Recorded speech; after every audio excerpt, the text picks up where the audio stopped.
Jina la Bwana libarikiwe sana. Ndio tunamshukuru tena Mungu wetu kwa kutupatia tena muda hii kusimama mbele yenu. Mungu apewe sifa kabisa. Nous remercions encore le Seigneur de nous avoir donné encore ce temps merveilleux, qu'il soit béni. Naona leo muda yetu shakimbia kabisa. Je vois aujourd'hui notre temps est déjà pressé. Tukuna mengi ya kusema. Nous avons beaucoup de choses à nous dire. Yale naweza kusaidia.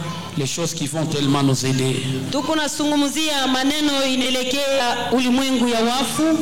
Je parlais des choses qui concernent les séjours de mort, bien le monde de mort. Kule kukunaenda wa ndugu yetu wote.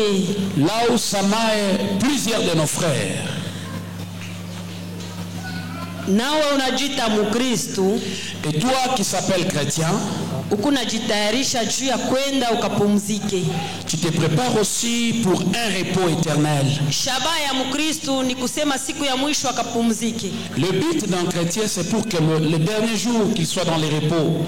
Alafu juu ya kwenda kupumzika, et maintenant pour qu'il s'en aille se reposer, inabidi unisikilize kabisa.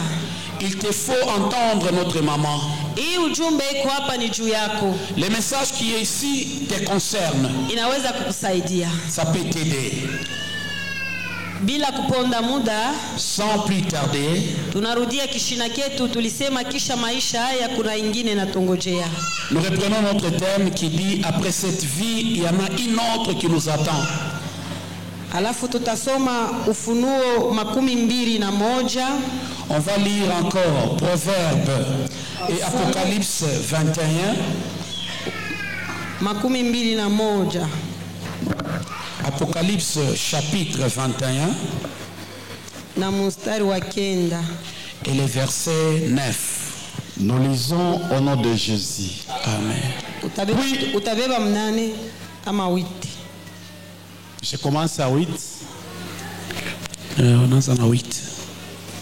Mais pour les lâches, les incrédules, les abominables, les meurtriers, les impudiques, les enchanteurs, les idolâtres et tous les menteurs, leur part sera dans le temps ardent de feu et de soufre, ce qui est la seconde mort. Puis, simama tu babangu pale. Utaishia pale baba. Amen. Amen. Maandiko matakatifu inasema hivi. La parole sainte déclare, na wenye uoga, et tous ceux, na wasioamini, les gens, les incrédules, na wenye machukio, les gens de mauvais rancœurs, na wanaoabudu sanamu, les idolâtres, na wazini, les impudiques, na wauaji, le meurtrier, na wachawi, les sorciers. Asema ote sehemu yao ni katika lile ziwa linalowaka moto. La Bible dit tous en ensemble, leur endroit approprié c'est l'enfer. Jana nilikwambia, hier je t'avais dit, kuwa Mukristo wa kanisa fulani, être chrétien d'une certaine ou quelconque église, na kumwamini Yesu kuwa Bwana na Mwokozi, et croire en Jésus comme Seigneur et Sauveur, iko maneno mawili. c'est des choses différentes. Unaweza ushakupanda miaka 10 mukanisa, il peut être vrai que tu as déjà passé 10 ans dans une église, lakini kindani maisha yako huyu anyoshaka mkono wako na kumwamini Yesu kuwa Bwana na Mwokozi. mais intérieurement ou dans ta propre vie tu n'as jamais levé ta main et dire que je crois en Jésus comme Seigneur et Sauveur. Maana maandiko yanasema na wasioamini. Parce que la Bible dit même les incrédules. Asa wote sehemu yao iko kule. Et tous leur endroit c'est l'enfer. Na wenye uongo, les menteurs. Unajua kitu kitapotesha Wakristo wengi? Vous savez la chose qui fera perdre plusieurs chrétiens? Inakuwa ni ulimi ya uongo. C'est la langue mensongère. Ni kitu kama wewe unaona saa kadoko kabisa. C'est une petite chose si vous la constatez. Alafu nako kanapoteza mtu. Mais elle aussi permet à plusieurs personnes de se perdre. Mukristo juu ya kusema ukweli kwake ni kigumu. Pour un chrétien parler la vérité c'est tout un problème. Jana tuliwaambia je tulitoka kwa hii dunia ikunaonekana na macho. Hier, maman nous a expliqué comment elle a quitté dans ce monde physique Na kuenda kwa ile ulimwengu ionekane na macho. et s'en aller vers le monde invisible. Na mafasi malaika alikuwa anatupitiza. Et dans plusieurs endroits où l'ange l'a mené, Hatutaweza kuyarudilia kabisa maana tunaona muda yetu kidogo. il sera tellement impossible de reprendre encore tout parce que le temps la presse. Tukafika karibu na mwisho haya ndio tutarudilia tena. Lorsqu'elle sera presque à la fin, elle va chercher comment reprendre. Mafasi tulipitia na huyu malaika ilikuwa mengi sana. Les endroits qu'elle était passée avec l'ange sont tellement nombreux. Fasi ya washarati, Les endroits appropriés aux impudiques, wale watu walikuwa nabebaka madawa, les gens qui prenaient des gris-gris, madawa ya kujipakala ya kunawa. les gris-gris pour envoûter, pour se laver avec. Fasi tulikuta watu wale walikuwa nalishaka wanaume madawa na kuwafutia. L'endroit où elle avait trouvé des gens appropriés seulement, les gens qui prenaient des gris-gris pour envoûter les hommes. Mpaka tulifikia sehemu hiyo tulikuta watoto. Jusqu'au point où elle est arrivée à un endroit, elle a constaté qu'il y avait seulement les bébés. Njo hapa tulifikia jana. C'est là où elle s'était arrêtée hier. Wakati tuko mwile sehemu ya watoto, Au moment qu'ils étaient dans l'endroit où il y avait les bébés, nilikwambia kila mtoto eko na dawa ile mamake alibomoaka nayo mimba. maman nous avait dit tout enfant possédait les grigous, les médicaments que sa maman avait utilisés pour l'avorter. Ni heri kwa ile mimba ilijibomokeaka yenyewe. Heureux pour cette grossesse qui s'était détruite d'elle-même. Mais ole kwa ule mtu alibomoa kwa makusudi yake. Mais malheur à la personne qui avait avorté volontairement. Alafu wakati niko naangalia wale watoto weko nalia, Maintenant, au moment que maman regardait le bébé en train de pleurer, kila mtoto alikuwa na dawa. tout bébé qui était là possédait le médicament. Nikaona damu iko na tokota. Elle avait constaté qu'il y avait du sang qui bouillonnait. Ule malaika akasema sio damu na muno nazania ni mtoto eko wapo. L'ange a dit à maman, ce n'est pas le sang que tu vois, mais c'est les bébés qui sont là. Akasema njoo michezo iko na watu kudunia. Et l'ange a dit à maman, c'est ça les choses, les manœuvres que les hommes font dans le monde. Wakaona tu mimbe ngali ya majuma 2 mwezi moja alafu wanaibomoa kusema ni damu. S'ils constatent que la grossesse est encore de 2 semaines, 1 mois, ils détruisent cela. Ndugu yangu ilikuwa ni machungu kabisa. Mais bien aimé, c'était amer. Ule malaika akanyangalia. L'ange là a regardé maman. Akanyambia watu watalia kabisa. Il a dit à maman, plusieurs personnes plairont. Angalia kudunia shetani yako na kokota watumishi wengi. Regarde sur la terre, le diable est en train d'attirer plusieurs serviteurs. Sasa mbinguni nayo hailale kunarudisha tena watumishi kudunia. Et le ciel aussi ne s'était pas, il est en train de ramener des serviteurs sur la terre. Angalia vile watu wako na watupia mbali. Regarde comment le diable amène les hommes de Dieu très loin. Akanyambia nichofe. Il a dit encore à maman, avance encore. Kule ninaenda kukutana tumabitu tule tulikuwa tunye kufinika. Maman est arrivée à un endroit, elle a remarqué qu'il y avait des choses qui étaient couvertes. Nikafungula kakitu kamoya. Lorsqu'elle avait ouvert une chose, nikakuta mtoto eko mule ndani. Elle a constaté qu'il y avait un bébé au-dedans de la chose. Paka vile na shingo yake na kitofu yake, paka vile na madamu yake. Avec son cou, avec ses sangs dans la chose là. Kufa akufe eko paka nalia. Mourir, le bébé ne mourait pas, mais il ne faisait que pleurer. Kuna watu tangia walikuwa wengali kumasomo. Il y a des gens depuis le temps qu'ils étaient encore sur le banc de l'école. Walibobowaka mamimba. Ils avaient détruit des grossesses. Leo najikuta ushakuwa mama. Et aujourd'hui tu réalises que tu es devenue une maman. Kile kilio kia ule mtoto kingali na sasa. Les cris de ces bébés là que tu avais tués continuent toujours. Njoo muna ile kunazania kusema utamuona Yesu. Et c'est ce genre de choses que tu penses que tu verras Jésus. Nikamuuliza ule malaika. Maman a demandé à cet ange encore. Sasa kama mtu ashakusaulika lwake iko ndani ya kanisa naimba anakuwa anatumikia Mungu mkanisa. Maintenant s'il se faisait que la personne a déjà oublié, elle chante maintenant, elle sert Dieu. Akanyambia hata iko na tabiri muluga gani. Maintenant l'ange a dit à maman, même si elle prophétisait à quelle langue? fasi yake kuna mongojea ni huko. L'endroit qui l'attend, c'est l'enfer.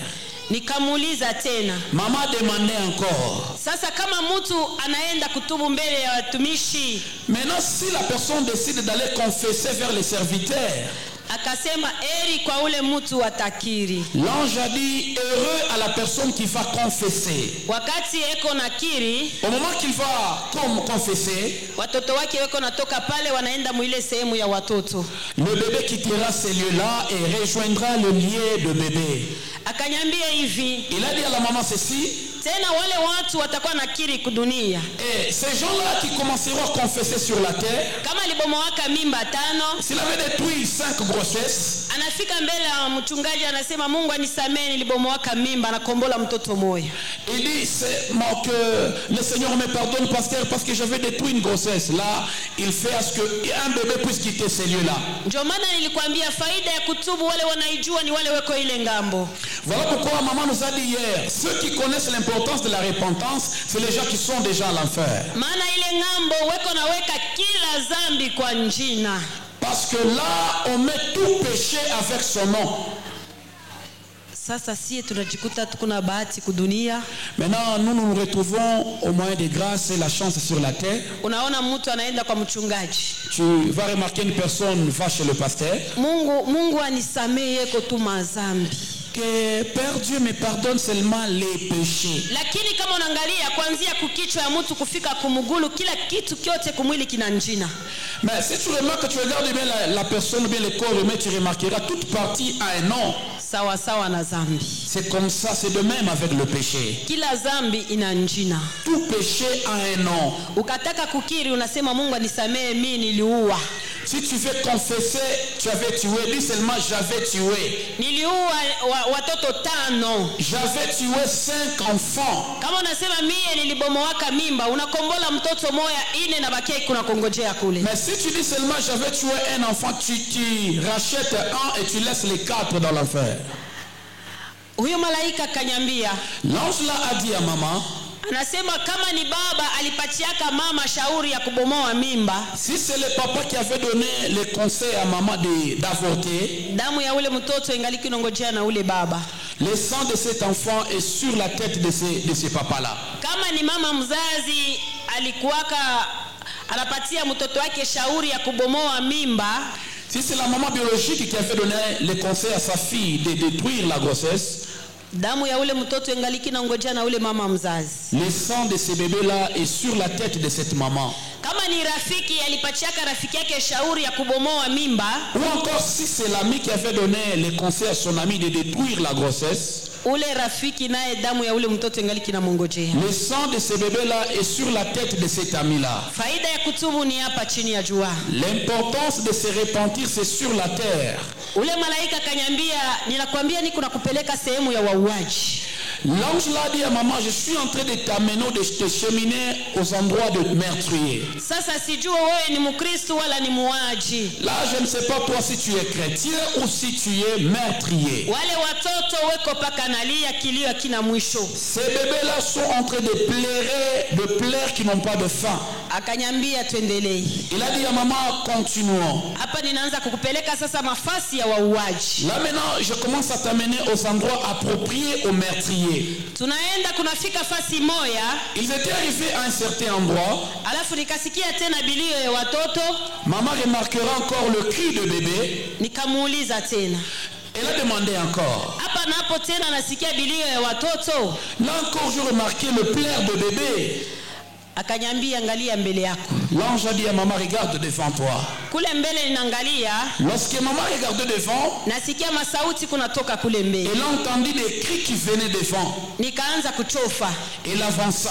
Wakati nachofa, au moment qu'elle avançait, nikakuta matio ilikuwa mnene hivi. Elle trouva des tuyaux avec des dimensions qu'elle a montré là-bas. Kila tio mulikuwa mtoto ndani. Et dans tout tuyau, il y avait des enfants dedans.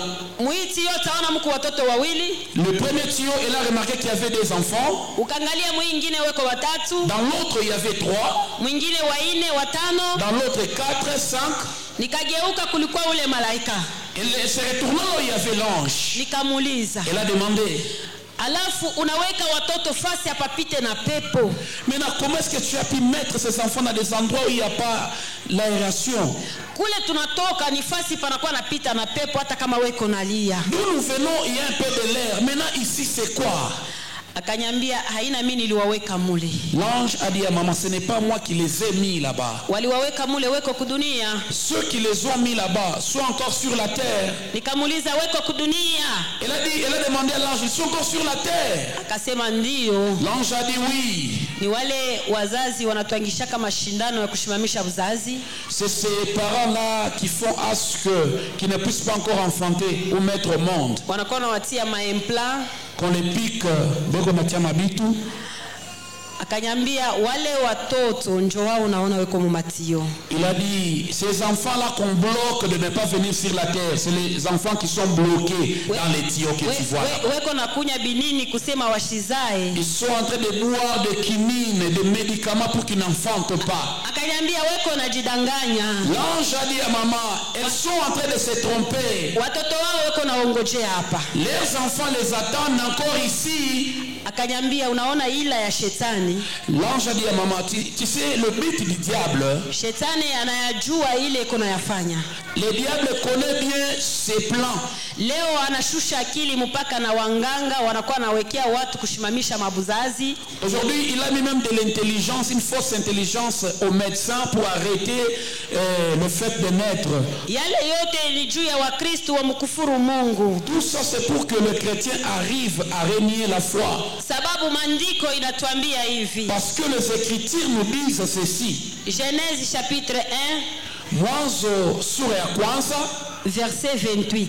Mstari wa 28. Kisha Mungu kubariki mtu. Après que Dieu ait béni l'homme, akawaambia muwe na uzao mengi mkajaze dunia. Il a dit soyez féconds et remplissez la terre. Hiyo ndio malako ya kila binadamu. C'est ça la promesse de Dieu envers l'homme. Sasa angalia mule shetani anatembea na akili yake. Mais regarde la déviation que le diable a amenée. Yeye ndio alikumba wewe. C'est l'Éternel qui t'a créé toi. Anakuambia uwe na uzao mengi ujaze dunia iongezeke. Il t'a recommandé sois fécond et remplis la terre. Mais wewe unachomesha mashindano ya kusema hauwezi kuzala. Mais toi tu choisis les piqûres pour dire que non, j'arrête d'enfanter. Mais ndani ya kanisa unajiita Mkristo. Mais dans l'église tu t'appelles chrétien. Ukuna mkufuru babako. Tu renies la foi ou bien tu es en train de renier ton Dieu. Utakuwa mgeni wa nani? Tu seras le visiteur de qui? Utakuwa mgeni wa nani? Tu finiras où? Malaika akanyambia. L'ange a dit à maman. Anasema watu wako najidanganya na kusema siwezi kazala sina maisha. Il a dit les gens se trompent en disant non, je ne peux pas encore continuer à enfanter parce que je n'ai pas la vie.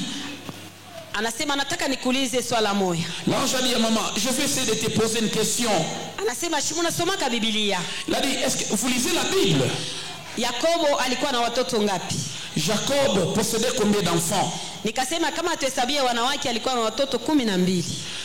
Maman a dit si on ne compte pas la femme, il avait 12 enfants. Anasema ni mtoto gani alifariji kizazi kia Yakobo? Et il a posé la question à maman, c'est quel enfant qui avait consolé la famille de Jacob? Nikasema ni mtoto wa 11. Et maman a dit c'est le 11e enfant. Akanyambia ni mtoto wa 11. Maintenant l'ange a dit maintenant c'est le 11e enfant? Nikasema ndio. Maman a dit oui. Akanyambia kumbe swala ya maisha inakuwa ni siri ya Mungu mwenyewe. Maintenant l'ange a dit à maman le secret de la réussite de la vie de Dieu. Hakuna mwenyewe anajuaka kila atakuwa kesho. Personne ne sait ce qui deviendra demain. Ile inabakia ni siri ya Mungu mwenyewe. Ça ne reste que le mystère de notre Dieu. Pengine wewe haukuandikiwe kutajirika. Peut-être toi il n'était pas noté que tu seras riche. Sasa mtoto mwenyewe kutoka mtumbo yako. Mais c'est l'enfant qui viendra de ton propre ventre. Ni yeye anaweza kukuheshimisha. Qui peut t'honorer demain. Ni mwenyewe anaweza kuwa Yosefu wa maisha yako. Et celui qui peut devenir le Joseph de ta famille. Sasa pale kuna mtupia mbali. Maintenant au moment que tu l'arrêtes de ne pas venir sur la terre. Na kusema sina maisha. Et tu te dis non, je n'ai pas la vie. Tangu lianzaka kunya binini. Depuis que tu as commencé à consommer des médicaments de quinine. Njoo ya wewe ushizae. Afin que tu ne puisses pas engendrer. Maisha naongezeka. La vie a continué ou bien. Maisha kopaka vile. Ou bien elle a baissé, elle est restée statique. Swala ya kuwa na maisha inabakia siri ya Mungu. Les problèmes de la vie, c'est un mystère de notre Père Dieu. Yale inajua Mungu peke yake. Ça connaît seulement notre Père Dieu. Hivi tuko si wote hapa. Comme on est tous là, Ule anajua ya kesho na bakia ni Mungu yeye peke. les seuls qui connaissent le futur, c'est notre Père Dieu. Maana hapa hakuna mwenye anajua kesho anaweza kutoka dunia. Parce que personne ici ne connaît le demain qui viendra sur la terre. Hakuna mwenye anaweza kujua kesho nini inaweza kumtokea. Personne ne sait ce qui peut lui venir demain. Inabakia siri ya Mungu. Ça reste le mystère de notre Dieu. Malaika kaniambia niko nakupeleka sehemu ya uwaji. L'ange a dit à maman, je continue à t'amener aux endroits appropriés aux meurtriers. Hapa napenda ubebe zamiri. Là, j'aimerais que tu puisses prendre ta conscience. Wewe ni Mkristo wala ni muaji? Es-tu réellement chrétien ou soit un meurtrier? Maana maandiko nasema na wauaji sehemu yao ni kule. Parce que même les Écritures disent, l'endroit de meurtrier, c'est là-bas. Akanyambia tuendelee na safari. Il a dit à maman, continuons notre marche. Tukaacha wale watoto mumatio weko nalia. Ils ont laissé les enfants dans les tuyaux en train de pleurer. Nao hakuna bahati tena. Il n'y a plus de chance. Sasa wewe kudunia kuna jisifu. Même si sur la terre, ici tu es en train de te glorifier. Tangu walinyeka tu maempla mimi napumzika. Depuis qu'on m'a piqué des choses là-bas, je me suis un peu reposé. Au yapumzika kilio kiko na kongojea. Tu n'es pas dans le repos, le pleurs t'attend. Kilio kiko na kongojea. Les pleurs t'attendent. Iko wakati ya wewe kubeba msamaha. C'est le temps de chercher à se repentir. Sababu faida kupata rehema ni huko kudunia. Parce que l'importance de la repentance, c'est ici sur la terre. Pale tunaendelea, Au moment qu'ils ont avancé, nikaona watu wengi weko nalia. et là il y a encore un groupe de gens qui pleuraient. Kule kuku paka bilio tu. Là il n'y a que de pleurs et de pleurs. Malaika naona watu, L'ange a vu ces gens-là, akabakilia mbali. il restait un peu très loin. Tena anageuza mkongo wake kule kuku watu. Il tourna même son dos là où il y avait les gens. Sasa watu weko nalia. Maintenant les gens continuaient à pleurer. Weko naita Yesu. Ils appelaient Jésus. Wakumuita baba. L'autre l'appelait papa. Majina yote hii tunamtapaka tapaka huku Tous kutu. les noms qu'on les glorifie avec sur la terre. Lakini yule malaika sigeuke kuangalia mtu. Mais l'ange là ne tournait pas là où il y avait ces gens-là. Wakati linachofa, Au moment que maman a avancé, mule mulikuwa watu wengi kabisa. là il y avait plusieurs personnes. Wanamuke, wanaume ulikuwa wengi kabisa. Les femmes comme les hommes. Mtu wa kwanza kuniona alikuwa ni mchungaji. La première personne qui a remarqué la maman était un pasteur. Wakati ananyangalia, Au moment qu'il a regardé maman, akanyambia hivi, il a dit à maman ceci. kama inawezekana Si c'est possible, kumwambia Yesu tu anihurumie. peux dire à Jésus qu'il puisse me regarder. Maana wakati nilikuwa kudunia, Parce qu'au moment que j'étais sur la terre, sikukosea kanisa yake. je n'avais pas offensé son église. Sikufanya mabaya mtaifa yake. Je n'avais pas fait du mal à son église. Me wakati nafika huku, Mais au moment que je suis arrivé ici, wakanyambia mimi ni muuaji, nafasi yangu ni hapa. on m'a appelé meurtrier et que mon endroit c'est ici. Akanyambia mama, sikuwa naua. Il a dit, maman, moi je n'ai tué personne. Wakanyambia mie sina mchungaji, mie ni muuaji. Mais ici, on m'a dit que je ne suis pas pasteur, je suis meurtrier. Na mimi sikujua kama nilikuwa niko naua. Et moi, je ne savais pas que je tuais. Alafu nikaangalia pembeni yake, Et maintenant, maman regardait à côté de ce pasteur. akanyambia kinanifikisha hapa ni hii unaona iko pembeni yangu. Il a dit, les choses qui m'ont mené ici, c'est la chose que tu vois à côté de moi. Wakati naangalia pembeni yake, Lorsque la maman regardait à côté de ce pasteur, nikakutana tupoti mingi sana pale. elle a remarqué qu'il y avait beaucoup de choses. Des préservatifs. Amen. Amen. Sasa nikanyangula macho yangu, La maman éleva ses yeux. nikaanza kuangalia mulikuwa watu. Et là, a commencé à regarder là où il y avait des gens. Kila mtu alikuwa na muziko wake. Toute personne là-bas détenait son fardeau. Unakutana mwingine mapridansi ni ya hivi. Tu trouves une personne, c'est un tel nombre de pridances, des préservatifs. Unakutanisha mwingine ya hivi. Un autre, c'est un carton comme ça. Unakuta mwingine kifurushi hivi. Un autre, c'est un colis. de Kila mtu préservatifs. eko na bwingi kufatana na vile alikuwa anayatumikisha hapa dunia. Toute personne détenait la grandeur de son utilisation sur la terre de ces Sasa choses. niko naangalia mtule tumasashe, Maintenant, au moment que maman regardait dans ces choses-là, nikaona mulikuwa tubitu tumoya ndani. maman remarquera que dans ces sachets, il y avait des choses. Sa tutoto ya panya tule twakuzalika leo leo. Comme les enfants de souris qui sont nés aujourd'hui. Ule malaika kachofa fasi lilikuwa. L'ange c'est pour ça là il y avait maman. Akanyambia aina watoto wa panya munamuno Tanzania. Il a dit à maman, ce n'est pas les enfants de souris comme tu es en train de penser là-bas. Ni watu wale weko mule. C'est les hommes qui sont dans ces sachets là. Sasa nikageuka kulikuwa ule malaika. Maintenant, maman se tourna là où il y avait cet ange. Ninaanza kumuuliza. Elle a demandé à l'ange. Ninashikiaka wanasemaka, j'entends souvent les gens dire, wale wanatumiaka utu tupoti na kalaka ni wanaume. Les gens qui utilisent beaucoup ces choses, ces préservatifs, c'est les hommes. Sasa ninaona wanamke weko wengi sana. Maintenant, comment se fait-il que je vois aussi des femmes nombreuses ici? Akanyambia sijue uwaulize. L'ange a dit à maman, je ne sais pas, il faut demander à ces femmes. Atake kusemea mtu kosa yake. Là, il ne veut pas parler l'offense de quelqu'un. Alafu wakati nachofa pembeni ya mama moya. Maintenant, au moment que maman s'approchait à côté d'une maman, ule mama konalia sana taka kuzimia. La maman pleurait beaucoup comme si elle voulait rendre l'âme. Kama nilijua. Si je le savais. Wakati konalia, au moment qu'elle pleurait, ule malaika anachofa pembeni yangu. L'ange s'est poussé à côté de maman. Akaanza kunyambia. Il lui a dit, kama ninatosha kisu ninakupatia na kusema uniuie ule mtu muaji wa kwanza ni nani? Si je te donne les couteaux pour tuer cette personne-là, le premier meurtrier c'est qui? Nikasema muaji wa kwanza ni yule alinipatia kisu.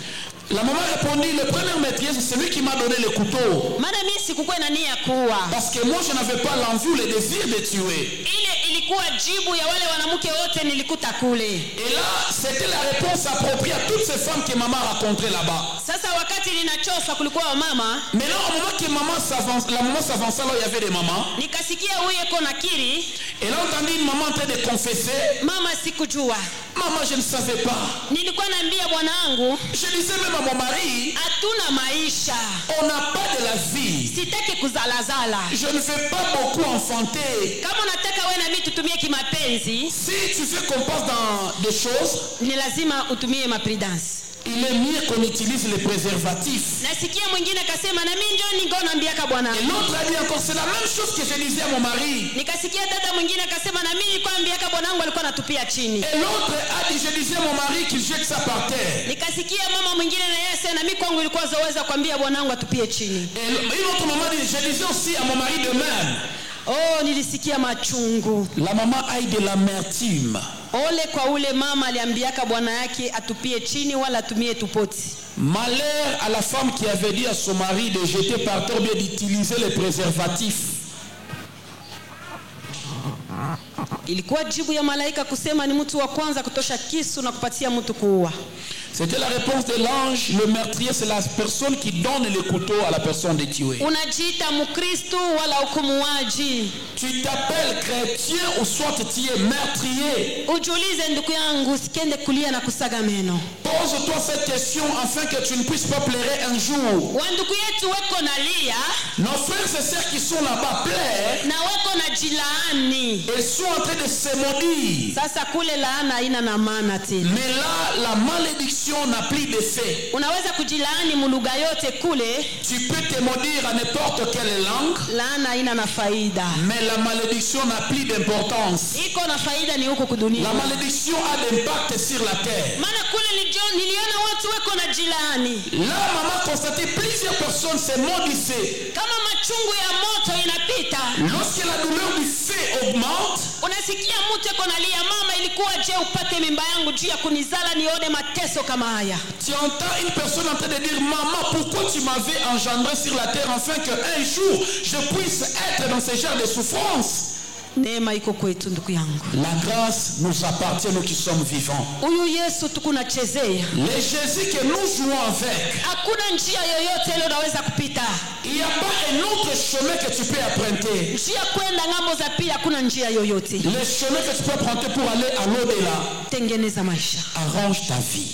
Tengeneza maisha. Arrange ta vie. Faida ya kutubu ni hapa dunia. L'importance de la repentance, c'est ici sur la terre. Kuna dhambi ile mtu anaweza kujilombea huruma peke yake. Il y a le péché que la personne peut demander pardon de lui-même. Na kuna dhambi mpaka aone wachungaji wa kutule mziko. Et il y en a des péchés qu'il faut aller voir le pasteur afin qu'il puisse te reposer de ses fardeaux. Zaidi dhambi ya buwaji. Surtout le péché de tuer. Esaïe 59:3 kushuka nasema hivi. Isaya 59:3 inasema. Eko nasema na taifa ya Israeli. Il parle avec le peuple d'Israël. Nitawasaidia je? Comment vous aiderai-je? Kama ningaliki naona kumikono yao wengali na damu. Si je continue à constater que vos mains soient encore remplies de sang. Wewe kunahitajia Mungu akusaidie. Tu as besoin que Dieu t'aide. Pengine kumikono yako ngaliki na damu. Peut-être tes sangs sont encore sanguinaires. Iko wakati ya wewe kujitakasa. C'est le temps que tu dois chercher la sanctification. Iko wakati ya wewe kujitakasa. C'est le temps que tu dois te sanctifier. Siku taenda ngambo za pili. Le jour que tu iras à l'au-delà, utanipatia sheria maneno ninakwambia. Tu donneras raison à ces paroles que maman est en train de te dire. Lakini hautakuwa na bahati. Mais tu n'auras plus de chance. Bahati iko hapo kumzima. La chance, c'est lorsque tu es encore vivant sur la terre. Ule malaika ananyangalia. L'ange a regardé encore maman. Ananyambia niko na kupeleka sehemu ya wauaji. Il a dit, je continue à t'amener toujours aux endroits appropriés aux meurtriers. Tuendelee na safari. Continuons notre marche. Tukaacha wale watu weko nalia. Il a laissé les gens là en train de pleurer. Weko naita paka Yesu, paka Yesu. Il ne faisait qu'appeler le nom de Jésus, Jésus. Na mie mwenyewe nilikuwa najiuliza ndani. Et maman en elle-même continue à se demander. Juu ya nini watu wote wako namuona huyu malaika paka Yesu, Yesu? Maintenant, pourquoi tous ces gens n'arrêtent pas d'appeler cet ange Jésus, Jésus? Sasa nilisinda gisi ya kumuuliza. Maintenant, elle échouait la façon dont elle va demander à cet ange. Wakati tunachofa fasi moya, au moment qu'il s'était retrouvé quelque part, nikakutana kule watu tele. Elle a remarqué encore là-bas, il y avait plusieurs personnes. Mulikuwa weko nalia. Il continuait toujours à pleurer. Weko paka nalia. Il ne faisait que pleurer. Alafu nikaona kaka moya. Maintenant, il a vu un frère. Yulu yake washatia television. Au-dessus de lui, il y avait une télévision bien placée. Weko naonesha matendo yake wakati alikuwa bado ashafariki. Et on ne faisait que diffuser ou montrer ses actes lorsqu'il était encore vivant. Sasa pale eko nalia. Maintenant, au moment que lui pleurait, eko nanyambia mama sikujue mama. Il disait à la maman, je ne savais pas. Atanyangalia, naona naangalia pembeni kule. Il regarde la maman, il regarde aussi à côté. Mama sikujua kusema nilikuwa nafanya nikosa. Maman, je ne savais pas que je faisais des faussetés. Sasa nikaangalia macho yangu kule konaangalia. Maintenant, lorsque maman regardait là où ses yeux regardaient, nikaona television iko naonesha matendo yake. Maman a vu une télévision qui diffusait ses actions. Wakati alikuwa ingali mzima, lorsqu'il était encore vivant, kazi yake ilikuwa ya kujimasturbe. Son travail était de se masturber. Alafu kila mtu yuko nalia. Et toute personne pleurait. Huyu anasema mama, tangu ningaliki kumasomo nilikuwa na ile mazoezo. Et la personne disait, depuis que j'étais au pas sur le banc de l'école, c'était ça mon habitude. Nikasikia baba mwingine akasema. Maman a entendu encore un autre papa en train de dire. Mimi hata pale nilikuwa na mke wangu ilikuwa ni paka mazoezo. Moi-même quand je m'étais marié, c'était ça ma vie. Kila mtu eko na kiri. Toute personne confessait. Ile sehemu ilikuwa ni sehemu ya wale watu wanajimastribaka. L'endroit là était l'endroit approprié aux personnes qui se font plaisir d'eux-mêmes. Acha nikwambie kuku machungu. Laisse-moi te dire, il y a de l'amertume. Ile sijui utamuita Yesu nani. Là, je ne sais pas que tu peux appeler Jésus comment. Sijui utamuita nani. Je ne sais pas comment est-ce que tu peux appeler Jésus. Unaona watu washakubakia huku dunia. Tu peux voir une personne qui est encore sur la terre. Oh, Yesu ni baba wa bima huruma. Oh, Jésus c'est un miséricordieux Père. Yeye ni baba wa bima huruma. C'est un Père miséricordieux. Acha nikwambie. Laisse-moi te dire. Macho yangu, mes yeux, ilionaka wale watu walikufa wakati ya Noa. A vu des gens qui étaient morts à l'époque de Noé. Macho yangu ilienda kuwaona hivi. Les yeux de maman ont vu ces gens-là. Huyu Yesu anaogopesha. Le Jésus que nous chantons, nous prêchons, fait peur. Kama utamubeba mzowezo, si tu le prends accoutumé, siku kuna kuja utalia. Lakini neema iko kwako. Mais je te dis que la grâce t'appartient. Ujiulize. Pose-toi la question. wewe ni Mkristo? Es-tu chrétien? Wala uko mwindi wa kufubala? Soit tu es le maïs sec. Sababu wale nilikuta kule ilikuwa ni mindi yenye kufubala. Parce que les gens que maman a rencontrés là-bas, c'était le maïs sec. Na ile ilikuwa yenye kukauka. Le maïs sec. Unaona mwindi? Tu sais le maïs? Kwanza ilitoka mzuri. Au début, ça sort très bien. Inafika wakati inafubala. Ça arrive à un moment, ça fane. Wakati inaendelea mkufubala, Au moment que ça continue à faner, inafikia tena mwatua ya kukauka. ça arrive à un moment où ça trouve l'état de sel. Lakini kile naweza kukusaidia, Mais la chose qui peut t'aider, mindi kama hii inafubala, lorsque le maïs devient fané, huku bati ya mvula kunyesha na ile mwindi naweza kujirudisha. il y a la chance qu'il y ait la pluie et que ce maïs puisse trouver son état initial. Njoo bati iko mbele yako. C'est la chance ou la grâce qui est devant toi. Kama utakiri mwaki na ukweli, Si tu vas confesser en vérité, mvula ya huruma iko pamoja nawe. la pluie du pardon sera avec toi. Haleluya kanisa. Amen. Lakini beba zamiri. Mais prends conscience. Unajua wale watu wanapitaka mu mazoezo ya kujimasturbe. Vous savez, ces personnes-là qui ont l'habitude de se masturber, Tunaweza kufungula ka parenthèse kidogo, là, maman va essayer d'ouvrir une petite parenthèse. atutoke mu jumbe yetu. Elle ne sort pas dans ce message. Unaona wale watu wanajimasturbaka. Vous savez, ce genre de personnes qui se masturbent, Na wale watu wanapitaka mu manjia kikaaba. et ces gens-là qui passent dans le chemin de l'impudicité, Wale watu wanaangaliaka mafilme ya watu hawana na mavazi. ou les gens qui regardent souvent les films pornographiques, Wale watu walipitaka munjia ma violence ngaliki mtoto kidogo. ou les gens qui sont passés dans le chemin des violences. Wanaingizaka milango ya mademona makubwa kwa maisha yao. Ils ouvrent des grandes portes de démons dans leur vie. Leo kunajikuta watumishi wengi sana Aujourd'hui, nous avons plusieurs serviteurs. weko natumikia Mungu, Ils servent le Seigneur, me ikafika usiku mais lorsque ça arrive la nuit, anajikuta na wabibi wa kubusingisi. ils se retrouvent avec les femmes de nuit. Haleluya. Amen. Unajikuta na mabwana ya kubusingisi. Ils se retrouvent avec les hommes de nuit. Ile mademona Ces démons-là inatafutaka mulango. cherchent des portes. Kwa ule mtu anaacha mulango, À la personne qui laisse la porte ouverte, inaingiaka. ces démons-là entrent. Kupitia bila kunaangalia, Au travers les choses que tu regardes, kama ulipitaka mu violence, si tu étais passé dans des violences, wala ulikuwa mu maisha ya kikaaba, ou si tu étais dans la vie de la prostitution, wala we mu mazoezo ya kujimasturbe, ou soit dans l'habitude de la masturbation, utafungula mlango wa ile mademona. sache que non, tu vas ouvrir une porte pour ces démons-là. Na ile mademona inakalaka mingi kabisa. Et ces démons-là sont tellement nombreux. Kuna watu wengine Il y a d'autres personnes, unaona weko naomba paka Mungu ninafukuza pepo wa mari de nuit. tu l'entends en train de prier, Seigneur, je chasse l'esprit de mari de nuit. Sasa kama ndani yako mna pepo ni mwingine, Mais si dans ton intérieur il y a un autre démon, wewe kuna lombaka paka ule mari de nuit, toi tu as encore seulement de chasser le mari de nuit, ule pepo hata toka atajisikia huru. ce démon-là ne quittera pas ta vie, se sentira tellement libre. Ile mademona ya kubusingisi inakalaka mingi kabisa. Les démons nocturnes sont tellement nombreux. Sasa utajua huku mulukamba ya demona kani. Maintenant, je ne sais pas si tu sauras, tu es lié à quel démon. Haleluya. Amen. Kuna demona wa kwanja, Il y a le premier démon, huyu mwenye tunajua kama mari de nuit ama femme de nuit. c'est le démon que nous connaissons tous, le démon de mari de nuit ou femme de nuit. Mari de nuit kama anapata mlango kwa maisha ya mtu, Les démons là de mari de nuit, s'ils trouvent une porte ouverte dans la vie de quelqu'un, kiawe kujua huku kulukamba ya mari de nuit utaijua je?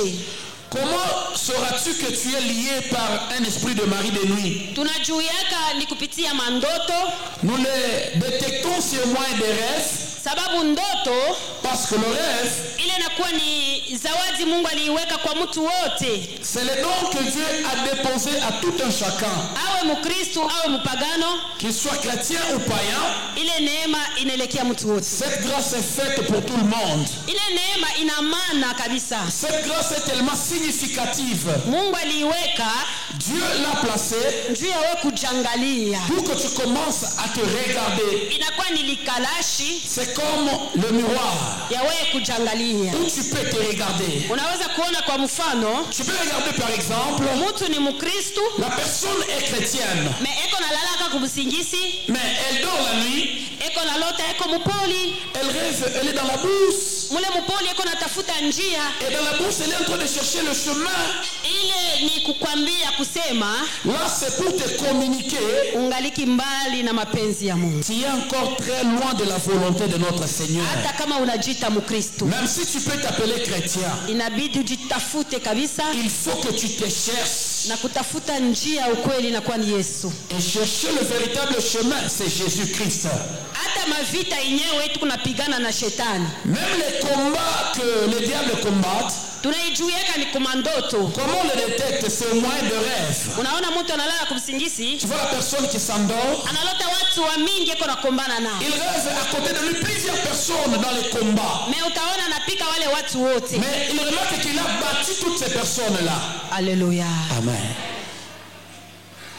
Bukonzi tuko nabo Les combats que nous avons, haina bukonzi bwa damu na mwili, ce n'est pas le combat du sang et de la chair, lakini inakuwa ni bukonzi ya kiroho. mais c'est les combats spirituels.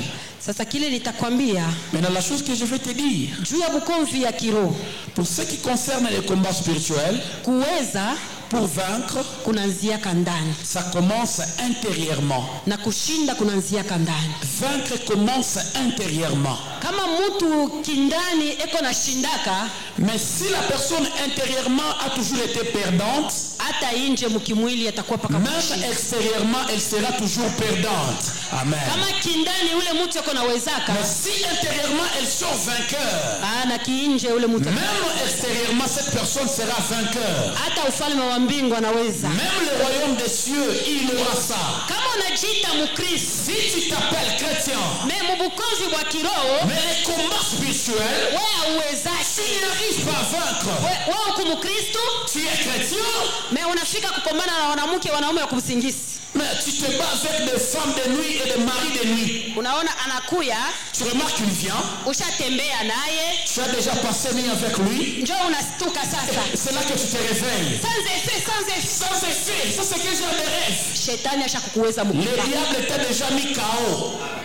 Haleluya. Amen. Maana bukonvi tuko nabo ni bukonvi bwa kiroho. Parce que les combats que nous avons, c'est les combats spirituels. Kuweza kunaanziaka ndani na kushinda kuna kaka ndani. Vaincre commence intérieurement et ça sort extérieurement. Kama wako Mkristo lakini kushinda kwako kuko paka kindani, Si toi tu es chrétien et vaincre pour toi c'est tellement intérieurement, sidhanie kama mbingu unaweza kuiona. je ne sais pas si tu verras le ciel. Hata unaweza kutawala kudunia, majina yote wanakujua. Même si tu auras la nomenclature de tout nom sur la terre. Vile kushinda kusha kwanzia ndani, Comme tu es déjà perdant intérieurement. hata ufalme wa mbingu Même le royaume des cieux, c'est difficile pour toi de le voir. unaweza kuiona. C'est difficile. Haleluya. Amen. Utajua je kama uko kulukamba ya demona fulani? Comment sauras-tu que tu es lié sur un lien d'un démon? Demona wa kwanza tunamuita mari de nuit ama femme de nuit. Le premier démon, nous l'appelons femme de nuit ou soit encore mari de nuit. Ule demona Ce démon-là, kama anaingia kwa maisha ya mtu, lorsqu'il accède dans la vie de quelqu'un, kula alipata mlango, là où il a trouvé la porte, anatoshaka uso, il commence à enlever le visage. anatoshaka uso, Il enlève le visage. njo mwenye tunaita mari de nuit ama femme de nuit. Celui qu'on appelle mari de nuit ou femme de nuit. Ye anatoshaka uso, Il fait sortir le visage. lakini ile uso Maintenant, ce visage-là, hautajua ni ya nani wala nani. tu ne le remarqueras pas si ça appartient à qui ou à qui. Me wewe unalota tu ni mwanaume unatembea naye wala ni mwanamke unatembea naye. Toi, tu rêves seulement c'est un homme, tu as couché avec lui ou soit une femme. Pale huko mulukamba la ule tunaita mari de nuit. Là, retiens que tu es bien lié par ce démon appelé mari de nuit, femme de nuit. Kuna kuwa demona mwingine wa pili, Il y a un autre démon, le deuxième démon. ule demona wanamuita Lilith.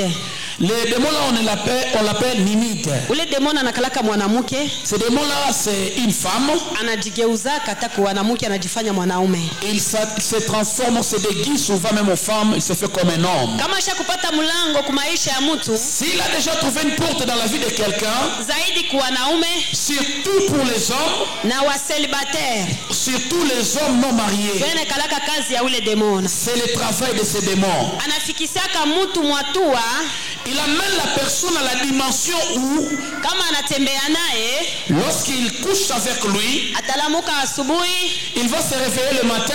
Kama ni mwanaume acha kujichafusia manguo yake. Si c'est un homme, il va constater même ses habits sont souillés. Kama ni mwanamke kuna malama ila taona. Même si c'est une femme, elle va remarquer des signes. Na ukalamuka asubuhi kwa mwanamke, et la femme va se réveiller le matin. Unajisikia kimwili kama huyu mtu nilitembea na mtu. Elle constate que c'est comme si j'ai couché avec un homme. Lakini ule anakimbishaka uso wake. Mais il a caché son visage. Atoshake uso wake. Il ne fait pas sortir son visage. Unakuwa demona mwingine. Il y a un autre démon. Ule demona anakuwa incube. Ce démon là on l'appelle incube. Mwanamke anakuwa sikube. Haleluya. Amen. Ule demona naye kama analukia kwa maisha ya mtu. Ce démon là si aussi il emprunte la vie de quelqu'un. Alafu yeye utamjuia. Lui vous le saurez. Anabadilisha kama uso. Il change le visage. Unaona leo mtu analala analota. Tu vois aujourd'hui la personne dort, il rêve. Anatembea na mwanamke mnene. Il couchait comme avec une femme grosse. Kesho ni mwanamke mweusi. Demain comme une femme noircie. Kesho analota ni mzungu. Demain c'est comme une femme bronzée. Yeye anageuzaka mauso. Ce démon là change le visage de la personne. Ule anageuzaka mauso. Il change le visage de personne. Kuna kuwa demona mwingine. Il y a un autre démon. Ule demona wanamuita Jenny de la forêt. Ce démon là on l'appelle Denis de la forêt. Ule demona, ce démon là anakalaka mubaya na zaidi. Il est tellement dangereux.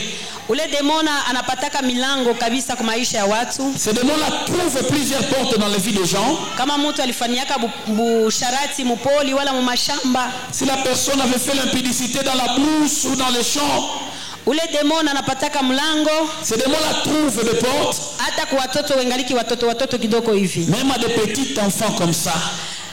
Unaona wakati ya zamani Vous savez dans les temps anciens. Nilete kwa mfano sie tulikomelea kumigini.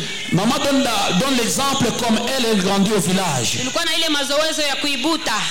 Ils avaient l'habitude de pale njoo unaweza kuelewa sasa. Amen. Amen. Unaona mtu anabeba tumakopo. Tu vois la personne qui prend des petites choses. Anaiba tumabunga kwabo banaenda kukuta. Elle prend de la farine chez eux pour aller kuibuta. Banaenda kufanya tumanyumba yabo kule. Ils construisent des petites maisons. Amen. Amen. Mwe muelewe tu. Kunoka ndio. Hii mafaransa hii. Kuna vingine natamkiaka. Paka vile mama.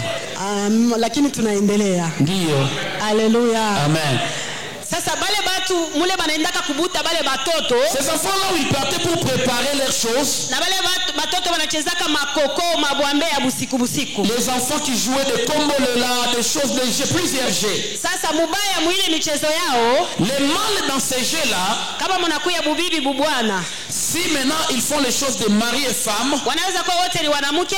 Ils peuvent être c'est la femme. Wakati wanaanza kuchezesha mie njoo bibi we njoo bwana. Ils commencent à se dire moi je serai ta femme et toi tu seras mon mari. Unajua tule tuma michezo twa butoto. Vous vous rappelez de ces jeux là d'enfance? Sasa bale batoto. Maintenant ces enfants là. Kama banaanza kufanya ile matendo. Au moment lorsqu'ils vont commencer à faire ces choses. Ile ya butoto. D'enfance. Ya mabibi mabwana. De mari et femme. Ule demona njoo mula napataka. Ces démons là il entrait par là.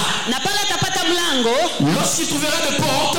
Ataingia. Il va entrer. Kama ni kwa mwanamke. Si c'est pour une femme. Ashaingia. Il entre. Ule mwanamke gonenda kukomala. La femme continue à grandir. Kitu kia kwanza. La première des choses. Anafikanaka pete. Il fait porter la mort. Ule jo demona anafikanaka pete. C'est le démon qui fait porter la mort aux femmes. Unaona hata watu kama weko naomba. Tu verras même les gens lorsqu'ils sont en train de prier. Dada niko nakona na pete moya. Ma soeur, quand je te regarde là-bas, je te vois avec un anneau. Mais wewe mkimwili hapa una na pete. Mais physiquement, tu remarques que tu n'as pas d'anneau. Inakalaka ni ule démon. C'est ces démons là.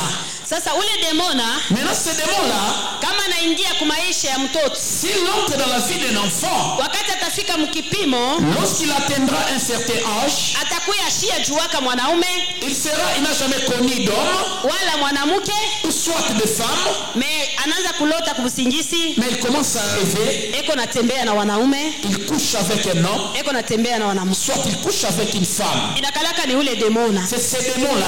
na anapoteshaka mabikira ya wanawake. Et il perd la virginité de plusieurs femmes. Haleluya. Amen. Sasa ule demona, Maintenant, ce démon-là, pengine wewe ulienda kumlokota munjia Bukaaba, peut-être toi tu étais parti le ramasser dans le chemin de l'impudicité. ni ule mwanaume njo alikuwa naye, C'est un homme qui possédait cet esprit-là. maana munjia tendo ya ndoa Parce que sur le chemin de l'impudicité, munakalaka kuambukizana. on se partage. Haleluya. Amen. Kama ule mwanaume alikuwa kukamba ile mademona Si cet homme-là possédait cet esprit-là, ce démon-là, wakati ya tendo ya ndoa, afu mnaambukizana, au moment de l'accouplement, il te donne ce démon-là. na wewe unabeba yako. Et toi, tu trouves ce démon-là. Haleluya. Amen. Ule demona Ce démon-là, kama anapata mlango kweli, lorsqu'il trouve la porte chez toi, anafanyaka kazi. il travaille sérieusement. Kama ni kwa mwanamke, Si c'est pour une femme, ataishi sana madeception. elle vivra beaucoup de déceptions. Ni anapata huyu mchumba, Elle trouve ses fiancés, binaanza mzuri, ça évolue. kule binaenda Après un moment, binaenda kumwangika. ça chute. Anapata tena mchumba, Elle trouve encore un autre. pasipo mambo parakuwa mambo, Sans problème, il se crée un problème. navyo binatelemuka. Et là, le fiançailles se perd. Inakalaka ni kazi ya ule demo. C'est le travail de ces démons-là. Kwa mwingine wanaweza kumwachilia anaingia na mundoa. Une autre personne, on peut même la laisser et l'accès le mariage. Sasa mule mundoa atakufata, Mais dans le mariage, là, le démon va te suivre. mule mundoa atakufata. Dans le mariage, là, le démon va te suivre. Kama yeko kungambo ya mwanamke, S'il est du côté de la femme, wakati anaingia mwile ndoa, au moment qu'il entre dans ce mariage, kama ule mwanaume alikuwa na makazi, si cet homme-là avait des travaux, ule demona atafunga matundu yote ya ce mapato. démon-là va fermer tous les trucs qui donnaient le travail à cet homme-là. Utaona ile ndoa inakuwa mkavu kabisa. Vous allez constater dans ce mariage, il y a un déséquilibre de la vie. Shaba yake ni moya tu, Son but est unique, wale watu watengane. que ces gens-là se séparent. Atakausha ile ndoa. Ils vont le faire entrer dans la sécheresse. Sasa kama wale watu wale awaachane, Maintenant, si ces gens-là ne se séparent pas, anatembea na nia ya pili. il faut prendre le deuxième objectif. Sasa ile nia ya pili Ce deuxième objectif-là, ataingiza mule ndani mvuruko kabisa. il va commencer à créer ou bien semer des troubles. Amutakuya maelewano. Il n'y aura plus de compréhension. Ni siku mbili mnasungumuza mzuri, C'est 2 jours vous êtes en communion. juma mzima mumakelele. Dans une semaine, c'est des troubles et troubles. Ile ndoa inakalaka paka ya makelele. Ce mariage-là est caractérisé par les troubles. Haitaishaka furaha ya ndoa. Ça ne vivra plus la joie du mariage. Furaha tu ya mtu sawa anaingia mundoa, La joie comme si la personne accédait le mariage. haitakuwaka. Il n'y aura plus. Haleluya. Amen. Kuna watu weko nazala mumandoa mule, lakini furaha ya ndoa waya ipataka. Il y a des gens qui mettent au monde dans le mariage, mais la joie du mariage, jamais. Kama naangalia ile makelele anaingiza mule watu wawaachane, S'il remarque que lui, il a semé tellement de troubles, mais ces gens-là ne se séparent pas. anamwangaka bugonjwa. Là, il implique maintenant la maladie. Mule anamwanga sasa bugonjwa wa ma-infection. Il injecte maintenant les infections. Kama ni kwa mwanaume, Si c'est pour un homme, utaona tu engaliki kijana me uso yote mabuton. vous verrez qu'il est encore trop jeune, mais des boutons. Mabuton ile ya kukazia kabisa. Des boutons par-ci, par-là. Hata kwa mwanamke Même pour une femme, anakazaka, unaona eko natafuta kulabisha uso ya mtu. elle transforme la personne, ces démons-là. Hata mwili hii yanawekaka yote nakuwa na matashi tashi. Même le corps de la personne est transformé. Alléluia. Amen. Unaona juma moja ma infection inamalizika, mwezi moja inaanza tena. Je remarque une semaine ces infections partent, mais un mois ça revient encore. Inafikiza mtu paka bilonda. Dans la vie de la personne, le corps c'est le plaie. Inakuwa ni michezo ya ule démon. C'est le jeu de ces démons là. Inakuwa ni michezo ya ule démon. C'est le jeu de ces démons. Alafu kuna kuya tena démon mwingine. Maintenant il y a encore un autre démon. Ula tutamuita démon, tunaweza kumuita mtu wa kizazi. Oui, on ne peut pas l'appeler démon, mais on peut l'appeler la personne de la famille. Yeye anaweza kuwa baba, kambo, sangaji, muyomba. Lui peut être oncle, mais iko natumikia kichawi. mais il travaille pour la sorcellerie. Anakufanya wewe kuwa bibi yake ya kubulozi wala bwana yake ya kubulozi. Il te fait toi devenir sa femme ou son homme de la sorcellerie. Kati ya kuwaona iko tofauti na mademona. Pour le remarquer, c'est tellement différent avec les démons. Kama ni mtu yuko kulukamba ya mtu wa kizazi, si c'est quelqu'un qui est lié sur le lieu de la famille, yeye kumandoto yake, lui dans ses rêves, atakuwa na lota eko natembea na wanamke na wanaume. Il va commencer à rêver en train de coucher avec un homme ou une femme. Sasa ile mauso ya wale wanamke, maintenant le visage de ces gens-là, itaanza kutoka mauso ya batu ya mama quartier. Ça commencera à paraître comme les gens de son quartier. Mauso ya batu wale alifamiaka, les gens qu'il avait connus. Unaona mtu ashaingiaka mundoa zamani. Tu vois, la personne a déjà accédé dans son mariage depuis longtemps. Anakuwa kulota ule dada litafutaka zamani bisha kumalizika. Mais il vient de rêver la femme qu'il avait cherchée il y a longtemps. Anabebaka mauso ya batu ya quartier. Ces démons-là prend le visage des personnes des quartiers. Anabebaka na mauso ya batu ya mkizazi. Il prend aussi le visage des hommes de la famille. Unaona mtu analala na lote kuna tembea na mdoko yake. Tu vois la personne qui dort et qui rêve en train de coucher avec son enfant. Analala naona ni uso ya ndugu yake. Mais il remarque que c'est le visage de son frère.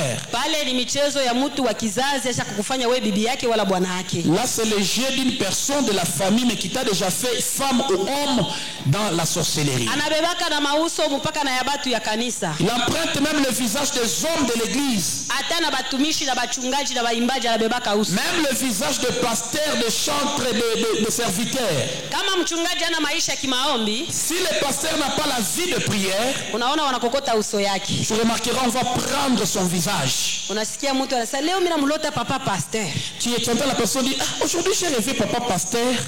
Unajua kule wanaendaka kubambaka watu wa kanisa. Vous savez, là où on liait les gens de l'église, mtu kama iko kulukamba wala bufunga ya kizazi, lorsque la personne est liée par le lien familial, à partir ya ile caméra de surveillance ya kizazi kyao, au moyen de la caméra sorcellerique de sa famille, kama iko nakuya hivi kukanisa, si la personne là est en train de venir à l'église, kupitia ile caméra weko namuona na pale iko. Au moyen de cette caméra là, on est en train de regarder cette personne là. Kama ni mkanisa hivi weko naangalia kila mtu. Si elle est dans l'église, on est en train de regarder même dans l'église. Wanaweza kukokota uso ya mtu moya. On peut attirer le visage de quelqu'un. Kama ana na maisha ya maombi. S'il n'a pas la vie de prière. Wanakuchofeshera unamulota ule kaka kumsingisi. On t'amène son visage et tu rêves ces frères là dans le rêve. Zaidi kubadada. Surtout c'est pour les sœurs. Njoo utaona dada, samina lota ule frère ule anembishaka kumsingisi. Tu vois maintenant la sœur qui dit j'ai rêvé le frère là qui entonne souvent là-bas. Niko natembea naye pengine njoo Bwana Mungu ananipatia. J'ai couché avec lui, c'est comme c'est une prophétie, c'est mon mari. Ah, huyu Mungu wa kumbingu.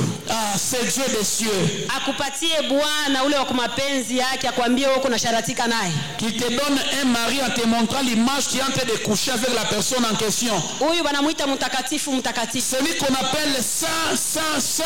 Hawezi kufanya ile makosa atasikia. Il ne fera jamais ce genre de choses, jamais. Mtu analala eko lalota bibi yake, eko na bibi yake pale mais eko natembea naye.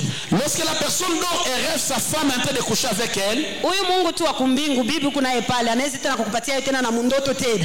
Le Dieu des cieux prendra encore ta femme que tu as là-bas et il te donne encore dans les rêves en train de coucher avec cette femme. Pale ni michezo ya buchawi kuna. Sache que non, là c'est le jeu de la sorcellerie. Nilipenda kufungula kidogo tutaendelea bilefu. Je voulais seulement ouvrir un peu, on ne peut pas aller tellement très loin. Kama unataka kuomba ujue ni demona kanule unaweza kuomba.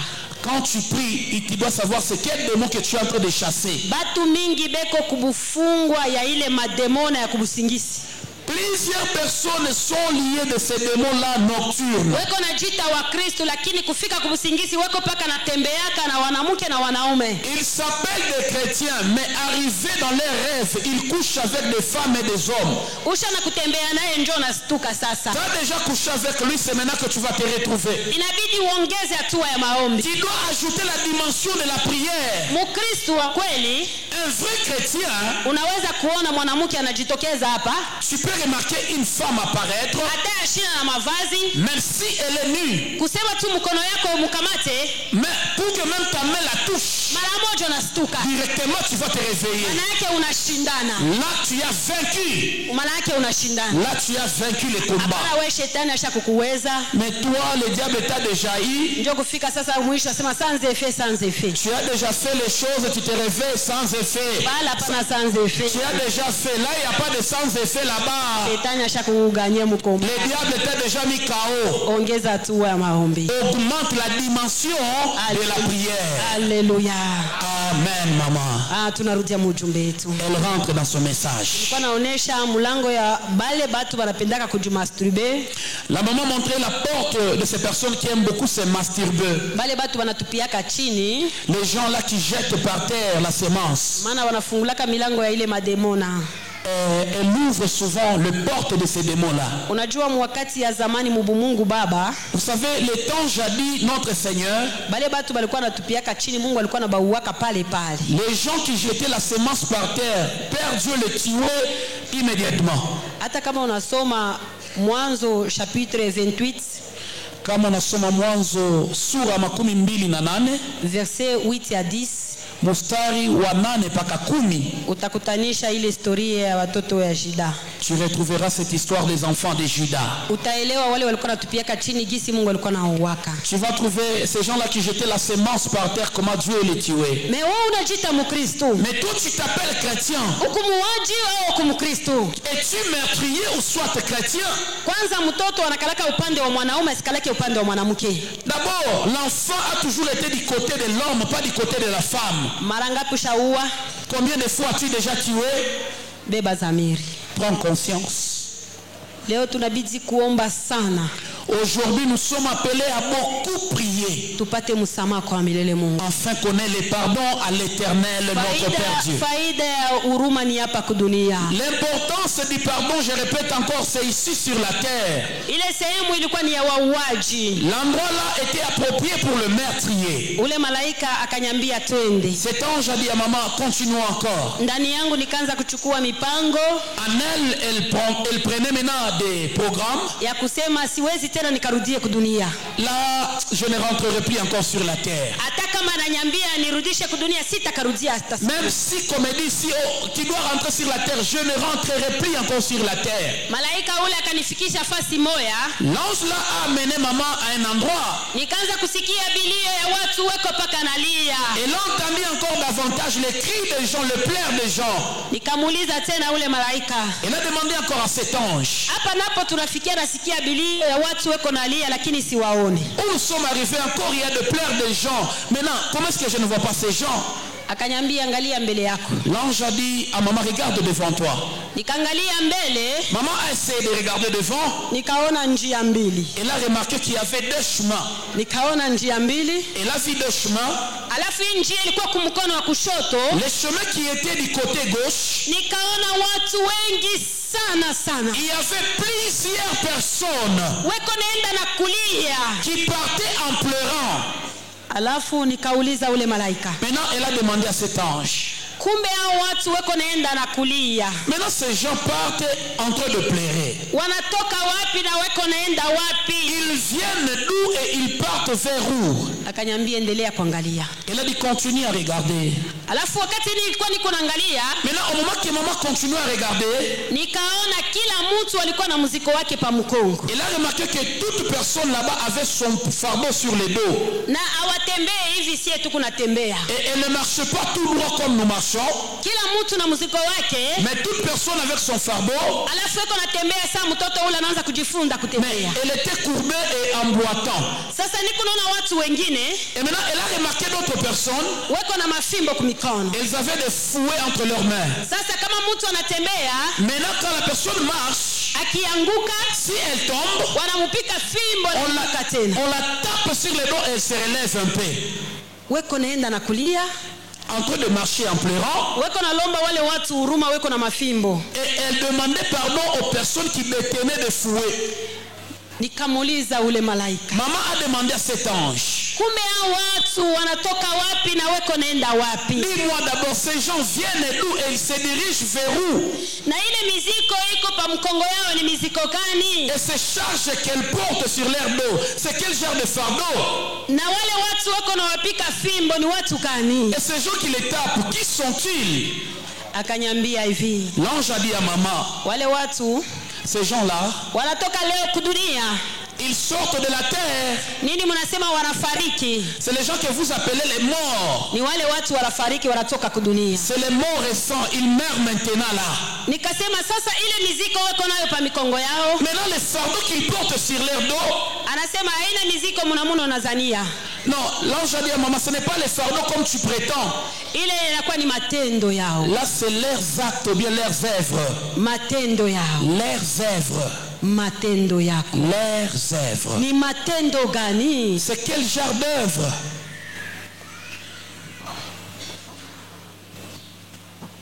Wagalatia chapitre 6 Galates chapitre 6 verset 4 à 5. mstari wa 4 mpaka 5. Galates. On va nous lire Galates. Chapitre 6, verset 5 à combien? Verset 4 à 6. 4 à 6. Que chacun examine ses propres œuvres, et alors il aura sujet de se glorifier pour lui seul, et non par rapport à autrui. Car chacun portera son propre fardeau. Que celui à qui l'on a... Amen. Amen. Amen. Asema kila mtu ajichunguze kwanza. La Bible dit que tout et chacun de nous s'examine. Mbele ya kujisifu ujichunguze kwanza. Avant de te glorifier, examine-toi. Si kwa watu wengine wa kusifu. Ce n'est pas d'autres personnes de te glorifier. Mimi ninaweza kukuangalia hivi kiuso. Parce que maman peut te regarder physiquement comme ça. Nitasema kweli huyu mama ni mtumishi kweli. Elle peut dire vraiment cette femme elle craint Dieu. Lakini ule anajua kiukweli. Mais la personne qui connaît la vérité, ni wewe pekee ndani. C'est toi-même. Haleluya. Amen. Si kwa watu wengine wa kusifu. Ce n'est pas d'autres personnes de te glorifier. Maana watu watakuona ni kiuso. Parce que les gens peuvent te voir extérieurement. Mais kile huko wewe pekee unakijua. Mais ce que tu es toi-même, tu le connais. Kwa sababu kila mtu atachukua mzigo wake. Parce que toute personne portera son fardeau. Mzigo gani mtu atauchukua? C'est quel fardeau que toute personne portera? Maandiko yanasema John kwangu wanakuwa na mizigo mizito. La Bible dit venez vous tous qui êtes chargés. Mie nitamipumzisha. Je vous donnerai du repos. Ile mizigo, ces fardeaux là, ni wakati mtu angaliki mzima. C'est lorsque la personne est encore vivante. Unakuwa na ile mzigo wako wa dhambi mbele ya wachungaji unatula. Tu as encore ton fardeau de péché vers le pasteur qui dépose ça. Kama utatula ule mzigo wako, si tu décides de ne pas déposer ces fardeaux là, siku utatoka kudunia, les jours que tu quitteras cette terre, njoo taona ile miziko nilikuta kule. Tu verras les choses que maman est en train d'expliquer ici. Pale sasa njoo malaika akaanza kunifasilia mzee. C'est là que l'ange a commencé à expliquer à maman. Akaniambia unaona wale huko na wapika fimbo? Il a dit à maman, tu vois les personnes qu'on est en train de fouetter là-bas? Inakuwa ni mademona. C'est les démons qui les fouettent. Kuko mademone kunatumika maulimwengu mbili. Il y a des démons qui travaillent dans le monde différent. Inatumika kwa hii dunia kunaonekana na macho. Ils travaillent dans le monde physique. Inatumika na kwa ile ulimwengu. Et ils travaillent là-bas dans le monde invisible. Alléluia. Amen. Inakuwa natumika je? Ils travaillent comment? Unaona kama mtu anafariki. Tu vois, lorsque la personne meurt, mtu anakufa kifo kyokyote tu. La personne meurt dans n'importe quelle voie de la mort. Kwa mfano mtu anakufa kifo kya kumai. Peut-être la personne meurt au moyen de l'eau. Kya kumoto. Peut-être le feu. Kya bugonjwa. Peut-être la maladie. Kya kwa accident. Ou soit l'accident. Alafu tuweke mfano kia kwa accident. Là, maman prend l'exemple, la mort de l'accident. Kama mtu anakufa kifo kia kwa accident, quand la personne meurt au moyen de l'accident, bale mtu anakata roho. au moment que la personne rend l'âme, Alléluia. amen, Bumuntu ndani yake, l'humain en lui utatoka. disparaîtra. Unaona hii kitu kuna kio ni kienvelope. Et tu remarqueras que ce corps ici, c'est juste une enveloppe. Bumutu mwenyewe buko ndani. Mais la vraie personne est intérieure. Wakati mtu anakata roho, Lorsque la personne rend l'âme, bumutu butatoka. la vraie personne va quitter. Butasimama pembeni, Elle va se poser à côté. butaona na kimwili yake pa. Elle verra même son corps là-bas. Sasa kisha 45 minutes, Après 45 minutes, maulimwengu mbili inashuka. il y aura des mondes qui vont apparaître. Malaika ya mbingu inashuka, Les anges du ciel vont apparaître. malaika ya giza inashuka. Et les démons aussi vont apparaître. Kama ule mtu alikuwa Mkristu, Si cette personne était chrétienne, mu maisha ya zambi, mais dans la vie de péché, ile mademoni inaanza kumstaki. les démons là vont commencer à l'accuser. Mbinguni shi munasema ni kwa watakatifu. Vous l'appelez qu'il est saint. Angalia huyu mtu kumwili yake, Mais regardez dans son corps, shikuna bitu yetu. il y a une chose, n'est-ce pas? Inaanza kustaki sasa matendo yako ile. Les démons là vont accuser tes œuvres vers les anges. Malaika ya mbingu inanyanyuka pale inapanda. Directement, les anges du ciel rentrent au ciel.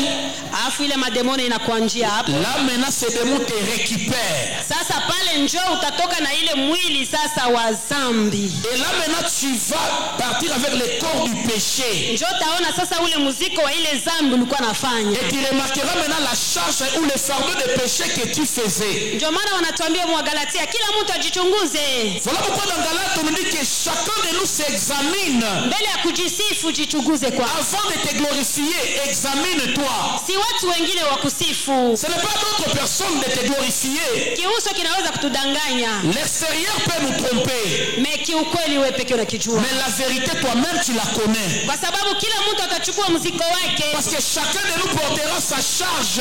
Ule muziko kisha mtu kukata roho. La charge là, après que la personne rende l'âme, Njoo taona ule muziko wa zambi. tu vas remarquer maintenant ces fardeaux du péché. Sasa pale Maintenant là, mademona njoo itakukamata. ces démons-là vont te récupérer. Inaanza sasa kwenda kukuchapa fimbo. Ils commencent maintenant à te fouetter. Weko nenda na wewe na kukudharau. Ils partent avec toi à t'injuriant. Weko napika na kukudharau. Ils te tapent en te méprisant. Tulikuwa naimba imbaka sasa. C'est toi qui chantais, chante maintenant. Tulikuwa na ubiri C'est toi qui prêchais, prêche. ulikuwa na tabiri C'est toi qui prophétisais, prophétise. iko naenda kukuchapa fimbo En te fouettant, mupake na kufikisha kumulango wa sehemu ya mateso. jusqu'à ce qu'ils vont t'amener à la porte de la souffrance. Kama inakuacha kusehemu ya mateso, Lorsqu'ils t'amènent à la porte de souffrance, inarudia tena kufanya kazi. ils rentrent encore dans la terre pour faire leur travail. Hii kazi weko nafanya kudunia, Le travail qu'ils font sur la terre, weko nasukuma watu mzambi. et ils poussent les gens au péché. Unaona mtu anatubu bongo, Tu verras, la personne se répand. kesho tena anarudilia. Demain, il reprend encore les mensonges. Unaona mtu anatubu mashimango Tu vois, quelqu'un se répand pour la calomnie. manahubiri tutubweni mashimango ni zambi. On dit à l'église, répandons-nous pour la calomnie, c'est le péché. Kisha yeye kutubu Après avoir se repenti, anatoka nje. il sort dehors. Mwe uliona ule dada, Tu n'as pas remarqué cette sœur-là? si ndio mambo yenyewe walikuwa wanatusema Mungu aturumie mbele. Certes, que Dieu nous pardonne d'abord. C'est les choses qu'on parlait, non? Mungu amrumie, me anaanza kuendelesha. Que Dieu nous pardonne, mais il continue le travail de calomnie. Zambi ya zowezo Le péché habituel, inakalaka kigumu juu ya kuyasamehe kwa macho ya Mungu. c'est un péché qui est tellement difficile à être pardonné aux yeux de l'Éternel. Wakristu wengi weko na zambi ya zowezo, Plusieurs chrétiens ont des péchés habituels. anatubu tena ile kesho anayarudilia. Les péchés chéris, il se répand aujourd'hui, demain il pêche encore. Kuku mtu mwingine Il y en a d'autres personnes, wakati anafanya zambi lorsqu'ils pêchent, anafungula limulango wa mademoni, il ouvre la porte des démons. pale taingia Au moment qu'ils vont entrer, hautakuwa tena nafanya vya mwakili yako. tu ne feras plus les choses au moyen de tes pensées, ta conscience. Unaona mtu anatubu busharati, Tu verras, la personne se répand pour l'impudicité, kesho tena anaenda kusharatika. mais demain il part encore se prostituer. Oh, nifanye ko tu kamala moya njunuze mafuta. Là, j'ai fait pour la dernière fois pour que je paie le véhicule. Niuze mbele ile plant, kesho mitatubu te. Je dois d'abord payer ces plaques-là. Demain, je vais me repentir. Anesha kutubu, Après avoir péché, anashikia roho mwingine kuna mwambia, il entend encore un autre péché lui dire, ah, we iba tu kamala moya. tu dois voler pour la dernière fois. Anaanza kukusukuma. Il te pousse. Ile mademoni kuna kusukuma mzambi. C'est des démons qui te poussent au péché. Ile siku taenda kule, Les jours que tu iras là-bas, njoo hiyo itakwanza na fimbo. c'est le même démon qui te pousse ici, qui te fouetteront là-bas. Kuna watu wengi weko naishi na mademona. Il y a plusieurs personnes qui vivent avec le péché. Iko na wasukuma paka mzambi. Il les pousse toujours au péché. Anatubu anarudilia tena. Il se répand, il reprend encore. Iko na msukuma paka kubitapikia bila litapika. Il lui pousse aux choses qu'il a vomi. Leo tutaombea na kukemea ile mademoni tuache. Amen, amen, amen. Ile mademona yende mbali na maisha yetu. Amen, maman. Kama tutaendelea vile tutaona Yesu. Amen. Unatubu leo, kesho narudia.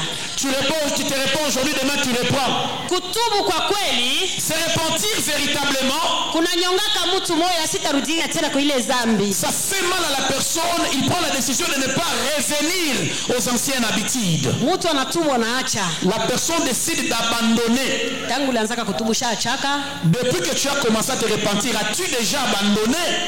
mademona ile kuna kusukuma. Les démons te poussent. Leo tutaikemea kabisa. Aujourd'hui, nous allons les chasser. Alléluia. Amen. Alafu nikaangalia hii barabara, Et maintenant, maman regardait le chemin du côté droit. nikaona watu watatu. Elle a remarqué seulement 3 personnes. Wale watu tatu weko naenda na furaha. Et ces 3 personnes partaient tellement en joie. Tena weko yulu ya kitu kimoya hivi nashindaka namuna kukielewesha watu. Et ils étaient sur une chose que maman n'arrive pas à bien expliquer la chose. Alafu nikaangalia mwile barabara weko naenda. Mais en regardant le chemin où ces 3 personnes tenaient, Hamuna mtu wa kuwapika. il y avait une personne qui les dépassait, que pour les taper, Weko naenda tu na furaha. ils partaient avec une joie immense. Alafu niko nasikia tena mwile njia mko natoka kelele. Et elle écoutait dans ce même chemin sortaient des cris de plaie. Ile kelele ya furaha. C'était des cris de joie.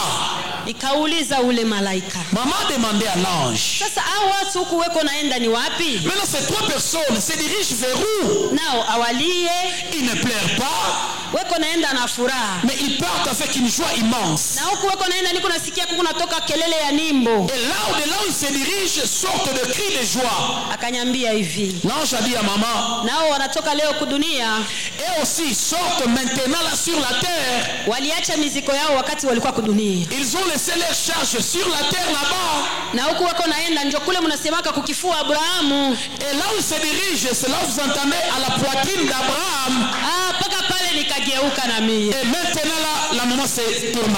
Nikasema twende na mie. Elle a dit à l'ange, dirige-moi là-bas. Akanyambia haiwezekani. L'ange a dit à maman, c'est impossible. Siku itaenea tutaenda huko. Le jour arrivera pour toi et tu viendras ici. Nikamwambia hivi, Maman a dit ceci. basi twende nikaone vile wataenda kufika. Alors que j'aille même voir de la manière dont on va les accueillir, de la manière dont ils vont arriver. Na ile makelele ya nimbo niko nasikia kule. Et les cris de chants que j'entends là-bas. Akasema ni wale wa Kristo washa kuwatangulia Et l'ange a dit, c'est les chrétiens qui les a déjà précédés. na wa malaika wako nongojea njia ya Et kuwapokelea. les anges qui les attendent pour les recevoir. Nikasema twende basi na mimi nikaona hata vile watawapokelea. Maman a dit, amène-moi que je vois et même comment on va les recevoir. Akanyambia wakati itaenea utaenda huko. Il a dit, le temps arrivera et tu arriveras ici. Lakini hapa Mais ici, tuko nataka kuwatangulia wale watu kule wako naenda na miziko yao. nous voulons d'abord précipiter les gens qui partent avec leurs charges. Alléluia. Amen. Kwetu kuna tongojea. On nous attend chez nous. Unaona fasi mtu kama siyaonaka, Vous savez, l'endroit, si la personne n'a jamais vu cet endroit-là, hata wanamwambia furaha ya kule, même si on expliquait la joie qu'il y a là-bas, ashitaelewa juu ashiyaona na macho c'est yake. difficile qu'il puisse comprendre parce qu'il n'a jamais vu. Alléluia. Ah, kwetu kuku unatongojea. Chez nous là-bas, on nous attend chez nous, mes frères et sœurs. Kule kusha kongojea kila Mkristo wote. On attend tout chrétien là-bas. lakini juu ya kufika huko, mais pour y arriver, ndugu yangu, kuna machungu. mais bien aimé, c'est la souffrance. Mais kitu nitakusihi, Mais la chose que maman va nous demander, ni wewe ujikaze, bats-toi, ujikaze, donne-toi, utubu se repentir na kugeuka et change na kutembea sawa sawa na mapenzi ya Mungu. et marcher selon la volonté du Père. Ile mji utaiona kwa macho yako, Cette cité-là, tu la verras de tes propres yeux. na utaishi furaha ya milele na Alléluia. milele. Et tu vivras la joie éternelle. Haleluya. Amen. Malaika kanyambia tuendelee. L'ange a dit à maman, continuons notre marche. Alafu tukaacha wale wa ndugu yetu huko nenda sehemu ya mapumziko. Ils ont laissé les trois frères qui partaient dans le lieu de repos. Nilisikia machungu kabisa kwangu. Maman a eu tellement de l'amertume en elle. Unajua kama mimi ndio nilikuwa Yesu ile siku Vous savez, si c'était la maman Jésus à ce jour-là, nilitaka kupindula dunia mara moja tu ndio namalizika. elle allait changer le monde directement. Haleluya. Amen. Unyambie ulimwengu ya mapumziko. Dites-moi, le monde du repos. Watu tatu. 3 personnes seulement. Ile siku mimi nilipata ile neema. Ce jour-là, maman a eu cette grâce. Mais ulimwengu ya mateso. Mais le monde de souffrance. Mamilioni ya watu. Il y avait des foules de millions de personnes. Acha nikuulize swali. Laisse la maman te poser une question. Kwanza asubuhi kufika magharibi. De le matin jusqu'au soir. Dunia yote mzima wachungaji wakufe. Dans ce monde, si vous croyez que les pasteurs ne meurent pas. Aïe, Wamama pasteurs hawakufe. les mamans pasteurs ne meurent pas. Waimbaji hawakufe. Les chantres ne meurent pas. Alléluia. Wazee hawakufe. Les anciens des églises ne meurent pas. Mais watu tatu. Mais remarquez, même s'ils meurent, il n'y a que 3 personnes qui se dirigent vers le lieu du repos. Ça fait peur. Waouh. Aïe.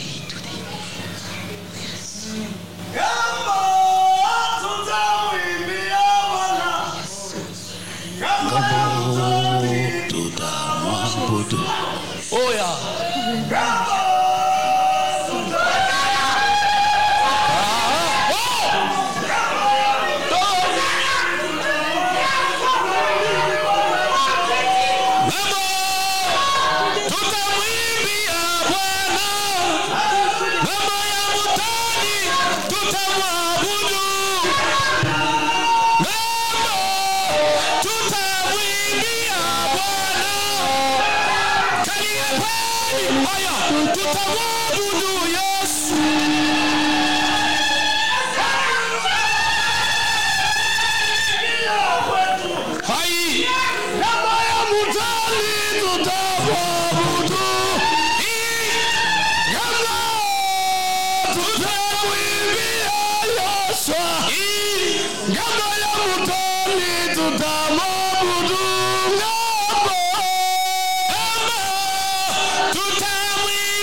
Jésus.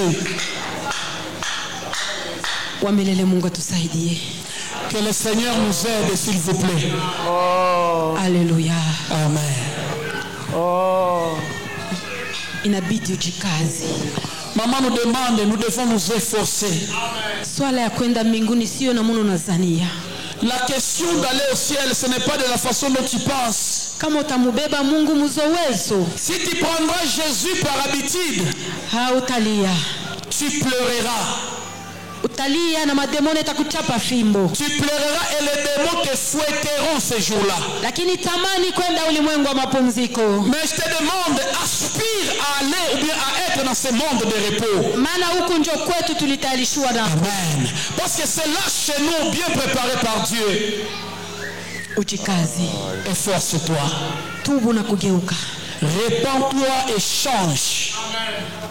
Alléluia. Alafu le malaika kanyambia tuendelee. Maintenant l'ange a dit à maman, continuons. Asema twende kule wale watu kule wako naenda kufikia. Allons de l'endroit où ces gens chargés partent. Kule tunaenda. Lorsqu'ils sont partis là-bas, tukakutana tena tele watu weko nalia. Ils ont encore trouvé plusieurs personnes en train de pleurer. Nikasikia sauti ya mama moya. Maman a entendu la voix d'une maman. Akaanza kulia akasema Yesu, Yesu nione huruma. Elle a commencé à pleurer, Jésus, Jésus, aie pitié de moi. Nikasikia sauti ya mule malaika. Maman a entendu la voix de cet ange. Akanyambia hivi. L'ange a dit à maman, ni nani ananiita? Qui est en train de m'appeler? Nasikiaka sauti ya mtoto yangu. J'écoute comme la voix de mon fils. Lakini ile sauti sio sauti ya mtoto yangu. Mais la voix là n'est pas vraiment de mon enfant. Sasa hapo ndani ndani nikaanza kuvumbua kama ule nilikuwa naye. Maintenant intérieurement maman commençait à découvrir que celui qu'il était avec, hata aliweka kifiniko, même si il avait porté une enveloppe, lakini alikuwa njo Yesu. C'est lui bien Jésus-Christ. Hallelujah.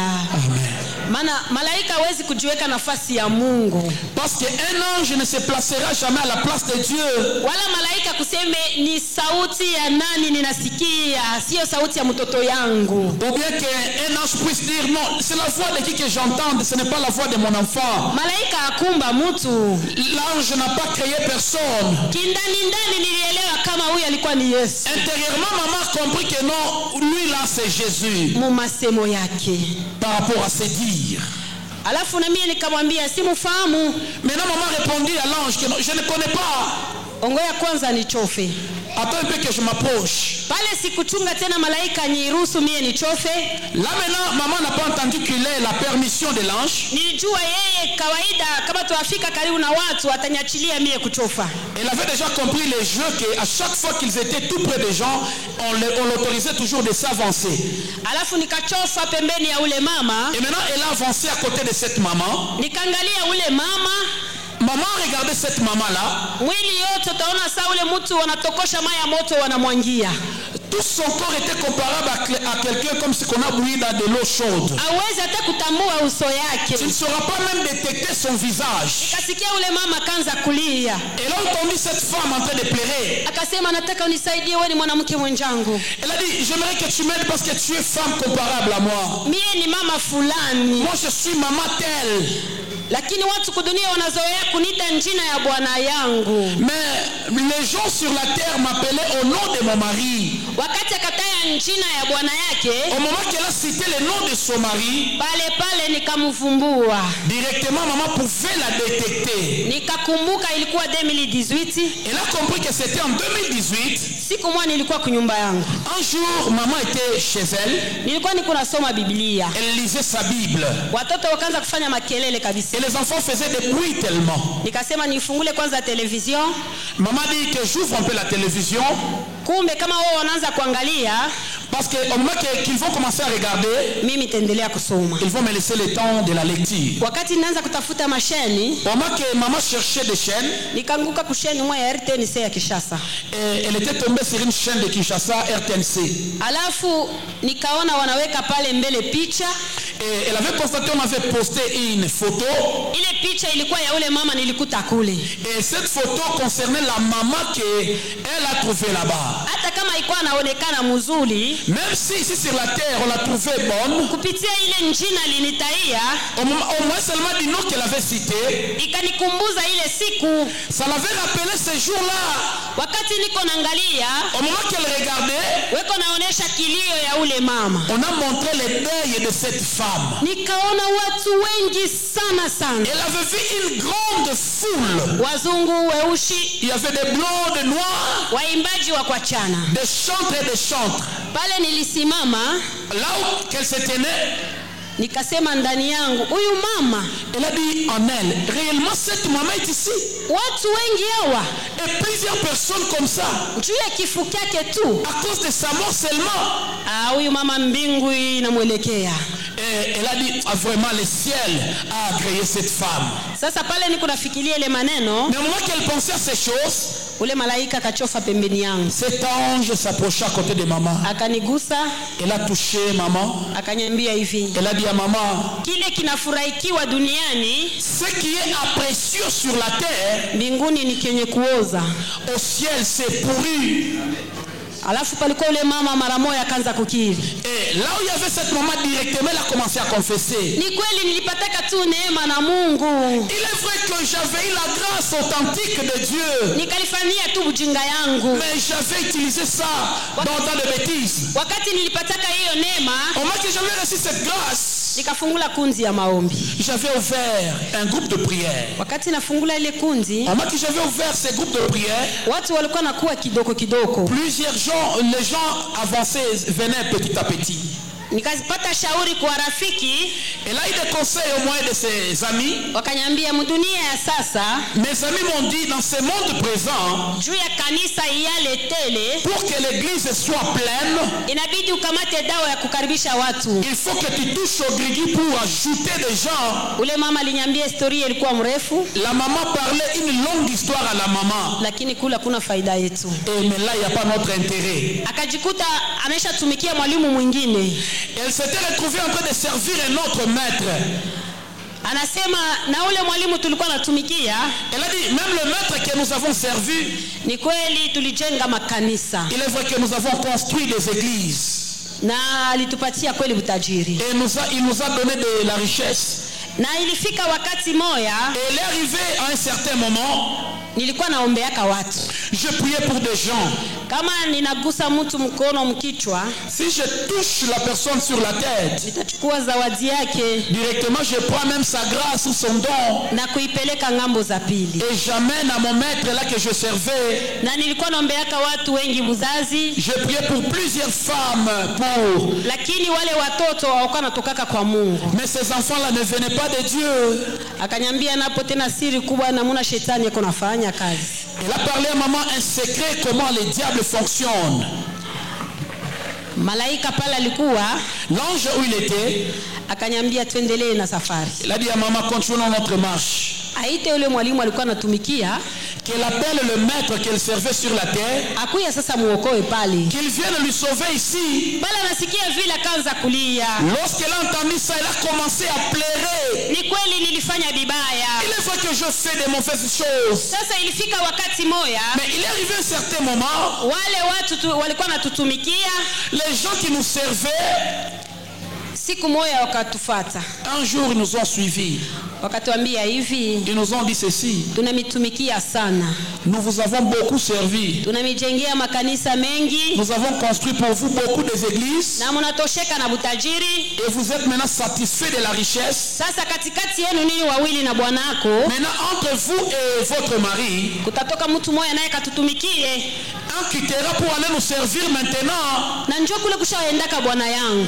Et c'est là où il y a mon mari là-bas. Alafu mie ilinipitia ile maneno, Maintenant, ces paroles-là ont dépassé la maman. nikamuuliza je, Elle a demandé à cette maman, comment ça, explique-moi. bwana yako alikufaka zamani, Ton mari aussi est déjà mort depuis longtemps. me wewe unasema bado haya fariki. Mais tu dis que non, il n'est pas encore mort. Bwana wa ule mama alikufaka 2017, Le mari de cette femme était mort en 2017 mama ule alikufa 2018. et le maman était mort en 2018. Na kama tunasema tufuatilie mawakati ilikufa bwana na ile wakati ilikufa yeye, ilikuwa ni mienzi tu katikati. Si on regarde l'intervalle de la mort du mari et de la femme, c'était juste que de petits mois. Me akasema bwana yake bado hayafariki. Mais elle dit à la maman que son mari n'est pas encore mort. Anasema ashaenda tumikia wale watu walitupatia utajiri. Mais il est en train de servir le maître qui leur avait enrichi. Nikasikia machungu na nilishangaa kwangu. Elle était étonnée et elle a eu de l'amertume. Kwetu tunazania kama mtu anakufa kunaisha basi anaenda lake. Nous ici sur la terre, nous croyons si la personne meurt, elle part se reposer. Nilisikia huzuni. Elle a eu tellement mal.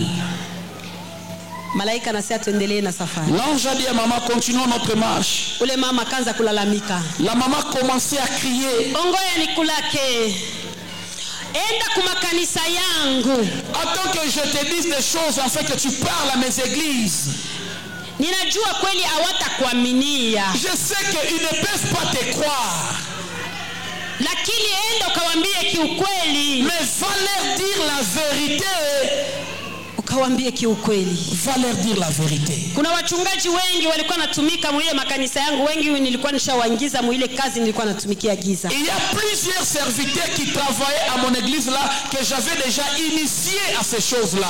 Ukawaambie watubu wasikarudirie wasikafikie huku. Va leur dire de se repentir afin qu'ils ne puissent pas arriver ici. Akaniambia tena mubaya na zaidi. Elle a dit ce qui est très pur. Kila mlango wangu toutes les portes qui m'appartenaient. Kila mlango wa kanisa yake. Toutes les portes de mon église. Anasema kuna kwa demona anasimama. Il y a toujours eu un démon qui se tient là-bas. Kama mtu anaingia mkanisa, lorsque la personne entre dans cette église, ule demona anampika hapa chapa ya 666. Le démon là écrit sur le front de la personne 666. Akanyambia uende ukambie watu kudunia. Elle a dit à maman, va dire aux gens dans le monde. Anasema ninajua kweli watu hawatakuaminia. Elle a dit je sais qu'ils ne peuvent pas te croire. Sababu hatua ile alikuwa shakuvutiwa watu. Parce que la dimension que j'avais envoûté déjà les gens. Anasema wengi hawatakuaminia. Ils ne peuvent pas te croire. Lakini mimi najua wa kukuaminia weko tu. Mais moi je crois parmi eux il y aura peu de gens qui vont te croire. Ukawaambie ukweli ya kile nilikuwa nafanya. Va leur dire la vérité des choses que je faisais sur la terre. Nilisikia machungu. Maman a eu tellement mal. Inaweza kuwa juu yako.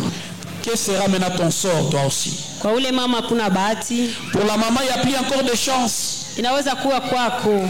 Que sera-tu ton sort maintenant? Ulipata neema mzuri. Il peut se faire que chez toi tu aies la grâce. Ulitabiriwaka kusema wewe utakuwa mtumishi. On t'avait prophétisé que tu seras serviteur. Mais unaanza safari mzuri. Tu as bien commencé la marche. Unafika wakati moya. Mais arrivé à un certain moment, wewe peke unaenda kubilabisha. tu es allé t'embriller toi-même. Unaweza kuonekana mbele ya watu. Tu peux paraître devant les gens, lakini mbele ya macho ya Mungu, mais je te dis devant les yeux de l'Éternel, kuna machungu kuna ngongojea. Il y a la souffrance qui t'attend. Machungu kuna ngongojea. Il y a la souffrance qui t'attend. Butajiri wote bulikuwa na ule mama bunabakia. Toute cette richesse qu'a contenue cette maman, makanisa yote inabakia. Toutes ces églises là sont restées. Kwangu nilikuwa nadhaniaka, pour elle croyait que ule mama alikuwa sawa mtu wa kwanza kufungula makanisa mengi mkomba spirituel. Quelle mala était la première à avoir ouvrir plusieurs églises dans le combat spirituel. Tunaona makanisa ingine na magaregazi na mamethodiste yote na ingia paka mkomba.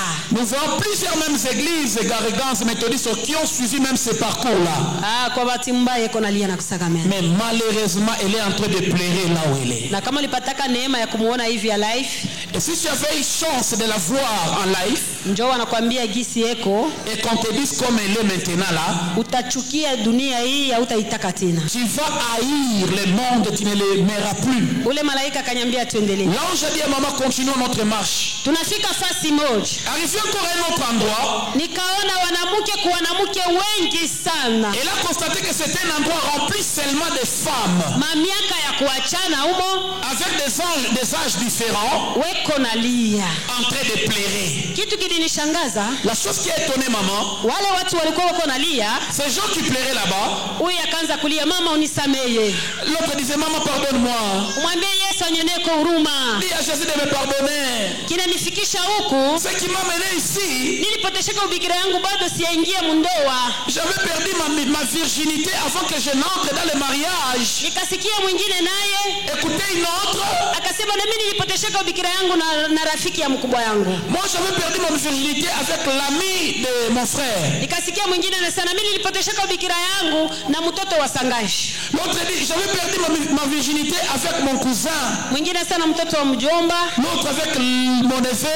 Mwingine asema na rafiki ya baba. L'autre avec l'ami de mon père. Kila mtu akaanza kukiri na mwana alipotesheka ubikira yake. Tout le monde là-bas confessait de la manière dont il avait perdu sa virginité. Kwangu ilikuwa saa kigeni, nikastuka. Pour la maman c'était comme étrange, elle était étonnée. Nikarudia kulikuwa ule malaika. Elle se retourna là où il y avait l'ange. Nikamuuliza. Elle demanda. Mimi nasikia watu humu weko nalia wanasema walipotesheka mabikira yao. J'entends Même si les gens en train de pleurer, ils avaient perdu leur virginité bado waingia mumando avant qu'ils n'entrent dans le mariage. lakini sili kunaona mko wa mama nkambo humu. Mais je suis en train aussi de voir des vieillards ici. Ule malaika ananyangalia, L'ange a regardé maman. anasema iya kwa sababu kama mtu anakuwa mama kambo, Il a dit, ce n'est pas un problème même si tu vois un vieillard ici. sababu iko ni mwanjo kwenye alianzia. Parce que là, nous comptons le début de sa vie. Mwanjo kwenye alianzia. Le début de sa vie. Akanyambia geuka nyuma yako. Il a dit, regarde derrière toi. Nikageuka huko.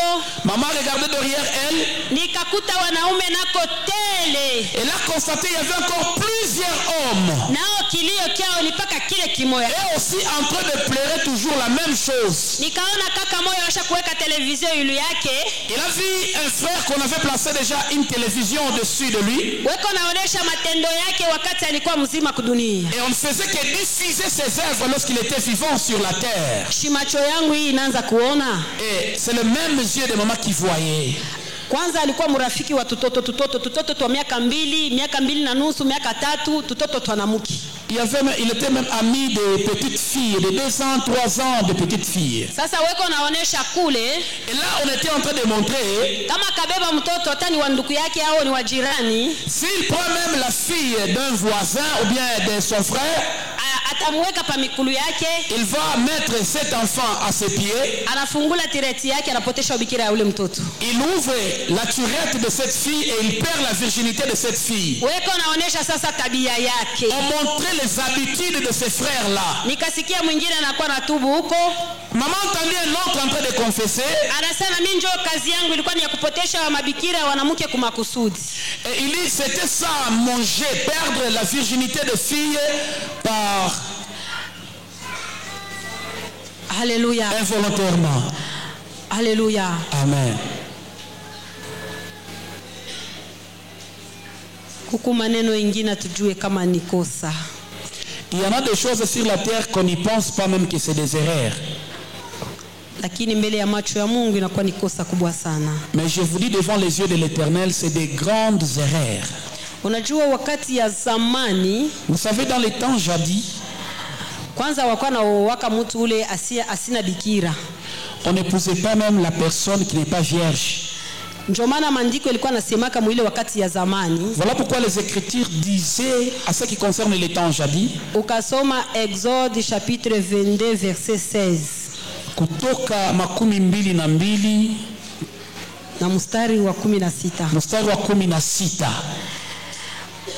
Maandiko inasema, la Bible dit, anasema kama unatongoza mwanamke asiyekuwa bibi yako na unalala naye unapotesha ubikira yake. La Bible dit si tu courtisais une femme qui n'est pas ta femme, tu couches avec elle et tu arrives à perdre sa virginité. Lazima umuoe. Il t'est demandé de l'épouser. Kama wazazi yake ya ule dada watakatala, si la famille de cette fille vont refuser, ulipe tu fedha juu ya ile mabikira ulipotesha. Paye même une caution à cause de cette virginité que tu as perdue de la fille. Juu ya nini walipe tu fedha? Pourquoi tu dois payer cette caution? Unajua watu wengi sana, vous savez, plusieurs personnes, wale walipoteshaka mabikira yao kumakusudi, les gens qui avaient perdu leur virginité volontairement, ni pale washakwachaka milango ya shetani shakufanyaka kazi kwa maisha yao. C'est les gens qui avaient déjà laissé les portes des démons dans leur vie et le diable a déjà fait les travaux dans leur vie. Ninaambiaka wa Kristo hivi, maman dit souvent aux chrétiens, faida ya bubikira, l'importance de la virginité, bale banaijua, ceux qui les connaissent, ni wandugu wetu wale wako natumikia shetani. C'est les gens qui travaillent pour le diable. Unaweza kukutanishana na Rose Croix moya. Tu peux rencontrer un Rosicroix. Baramwambia njoo yeye aone mafanikio. On lui dit pour exceller dans tes travaux, inabidi akatafute mwanamke yule ngari bikira. Tu dois aller chercher une fille qui est encore vierge. Njoo yeye atajirike kimaisha ile kuna tafuta. Pour que ces rosicruciens là excellent encore dans ces choses. Alléluia kanisa. Amen. Maneno yako ni mwanjo kulo lianzia. Les choses se concernent ton début. Wale walijuaka wanaume bado wayaolewa, les femmes qui avaient connu des hommes avant qu'ils ne soient mariés, ndio wale tulikuta kule. C'est les femmes que maman a rencontrées là-bas. Beba zamiri. Utilise ta conscience. Kuna watu wengine, il y en a d'autres personnes walitembeaka na wanduku yao, qui avaient marché ou couché avec leurs frères. Maandiko yanasema alainiwe ule mtu anaona utupu ya ndugu yake. La Bible dit qu'il soit maudit la personne qui voit la nudité de son frère. Mais kuku batu bengine beko naishi maisha moyo yasipo mfano. Il y en a des gens qui vivent une vie qui n'a pas d'exemple. Mais abajue kusema beko chini ya laana, sans le savoir qu'ils sont sous la malédiction. Juu ya bale banduku yao walikuwa natembeaka nao. À cause de ces frères-là qu'il marchait avec. Unajua mtu mwenye anakuwa natembeaka na wanduku yake, vous savez, la personne qui couchait avec ses frères, ile zambi na shukaka mpaka na kwa watoto. La malédiction là va suivre même les enfants. Iko wakati yawe kujichunguza. C'est le temps que tu dois évaluer ta vie. Tunataka kufika sehemu ya mwisho hapa, tusimamie. Maman veut atterrir afin d'arrêter par ici. Ile sehemu ilikuwa ni wale walipoteshaka ubikira yao kumakusudi. L'endroit là approprié aux gens qui perdaient leur virginité volontairement. Na wale wanaume walipoteshaka mabikira ya wanamke kumakusudi. Et les gens qui faisaient perdre la virginité des filles volontairement aussi. Njo wale weko nalia kule. C'est les gens qui pleurent là-bas. Nao hawana na bahati. Eux aussi n'ont pas de chance. Bahati ngaliki kwa wewe, ungaliki mzima. Mais la chance t'appartient, toi qui es encore vivant. Wakuhitajia huruma na upate msamaha mbele ya macho ya Mungu. Chercher le pardon et avoir l'accès à la repentance. Malaika kaniambia tuchofe. L'ange a dit à maman, avançons encore. Tukafika tena fasi moja tukakutana tele ya watu weko nalia. Soit arrivé encore un autre endroit, ils ont trouvé plusieurs gens en train de pleurer. Wale watu weko nalia, ces gens-là qui pleuraient, kule hakuna mtu yuko nongojea huyu akiri njoo mwingine akiri. Là, il n'y a pas les attentes, les gens qui attendent que l'autre confesse et moi je confesse après. Non. Il n'y a pas de tour de confession. Tout le monde cherche à parler. Et maman fait découvrir qu'ils avaient un seul envie. Ils croyaient que si je confesse en premier, peut-être j'aurai le repos. Mais il n'y avait pas ça. Alafu nikasikia huyu akasema, mama nataka unyoneko huruma, mwambie Yesu anisamehe.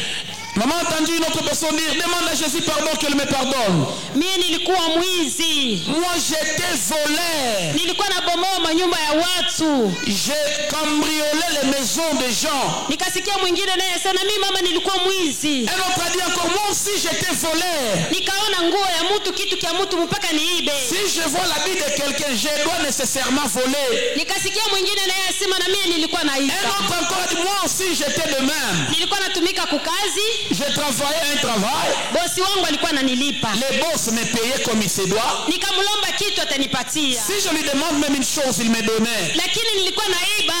Mais je n'arrêtais pas de voler. Nikasikia mama mwingine naye akasema. Maman entendait encore une autre maman en train de dire. Mama na mimi nilikuwa naiba. Maman, moi aussi j'étais voleuse. Lakini bwizi yangu nilikuwa naiba kwa masoko. Mais ma manière de voler, je l'utilisais au marché souvent. Anasema naweza kulamuka asubuhi. Elle dit, je me réveille souvent le matin. Nitaenda kusoko. Je pars au marché.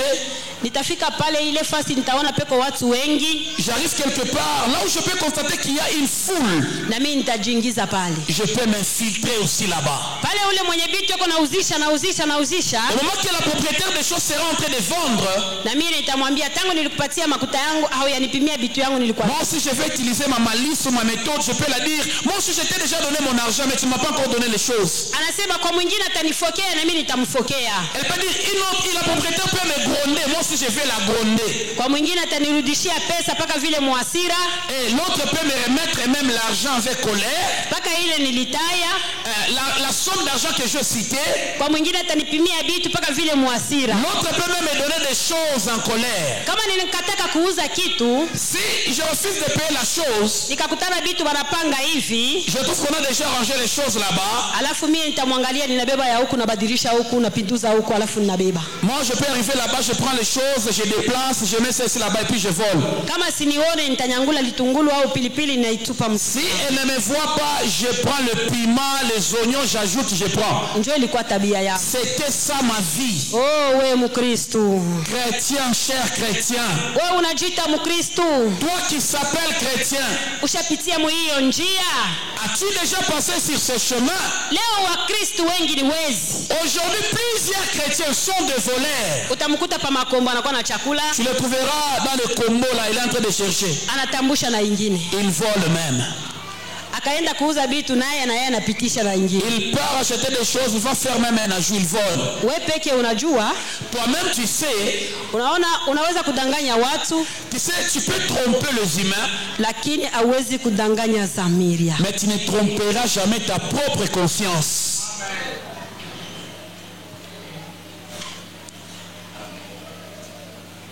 Alléluia. Amen. Unaona mtu kama ashakushikwa na mapepo.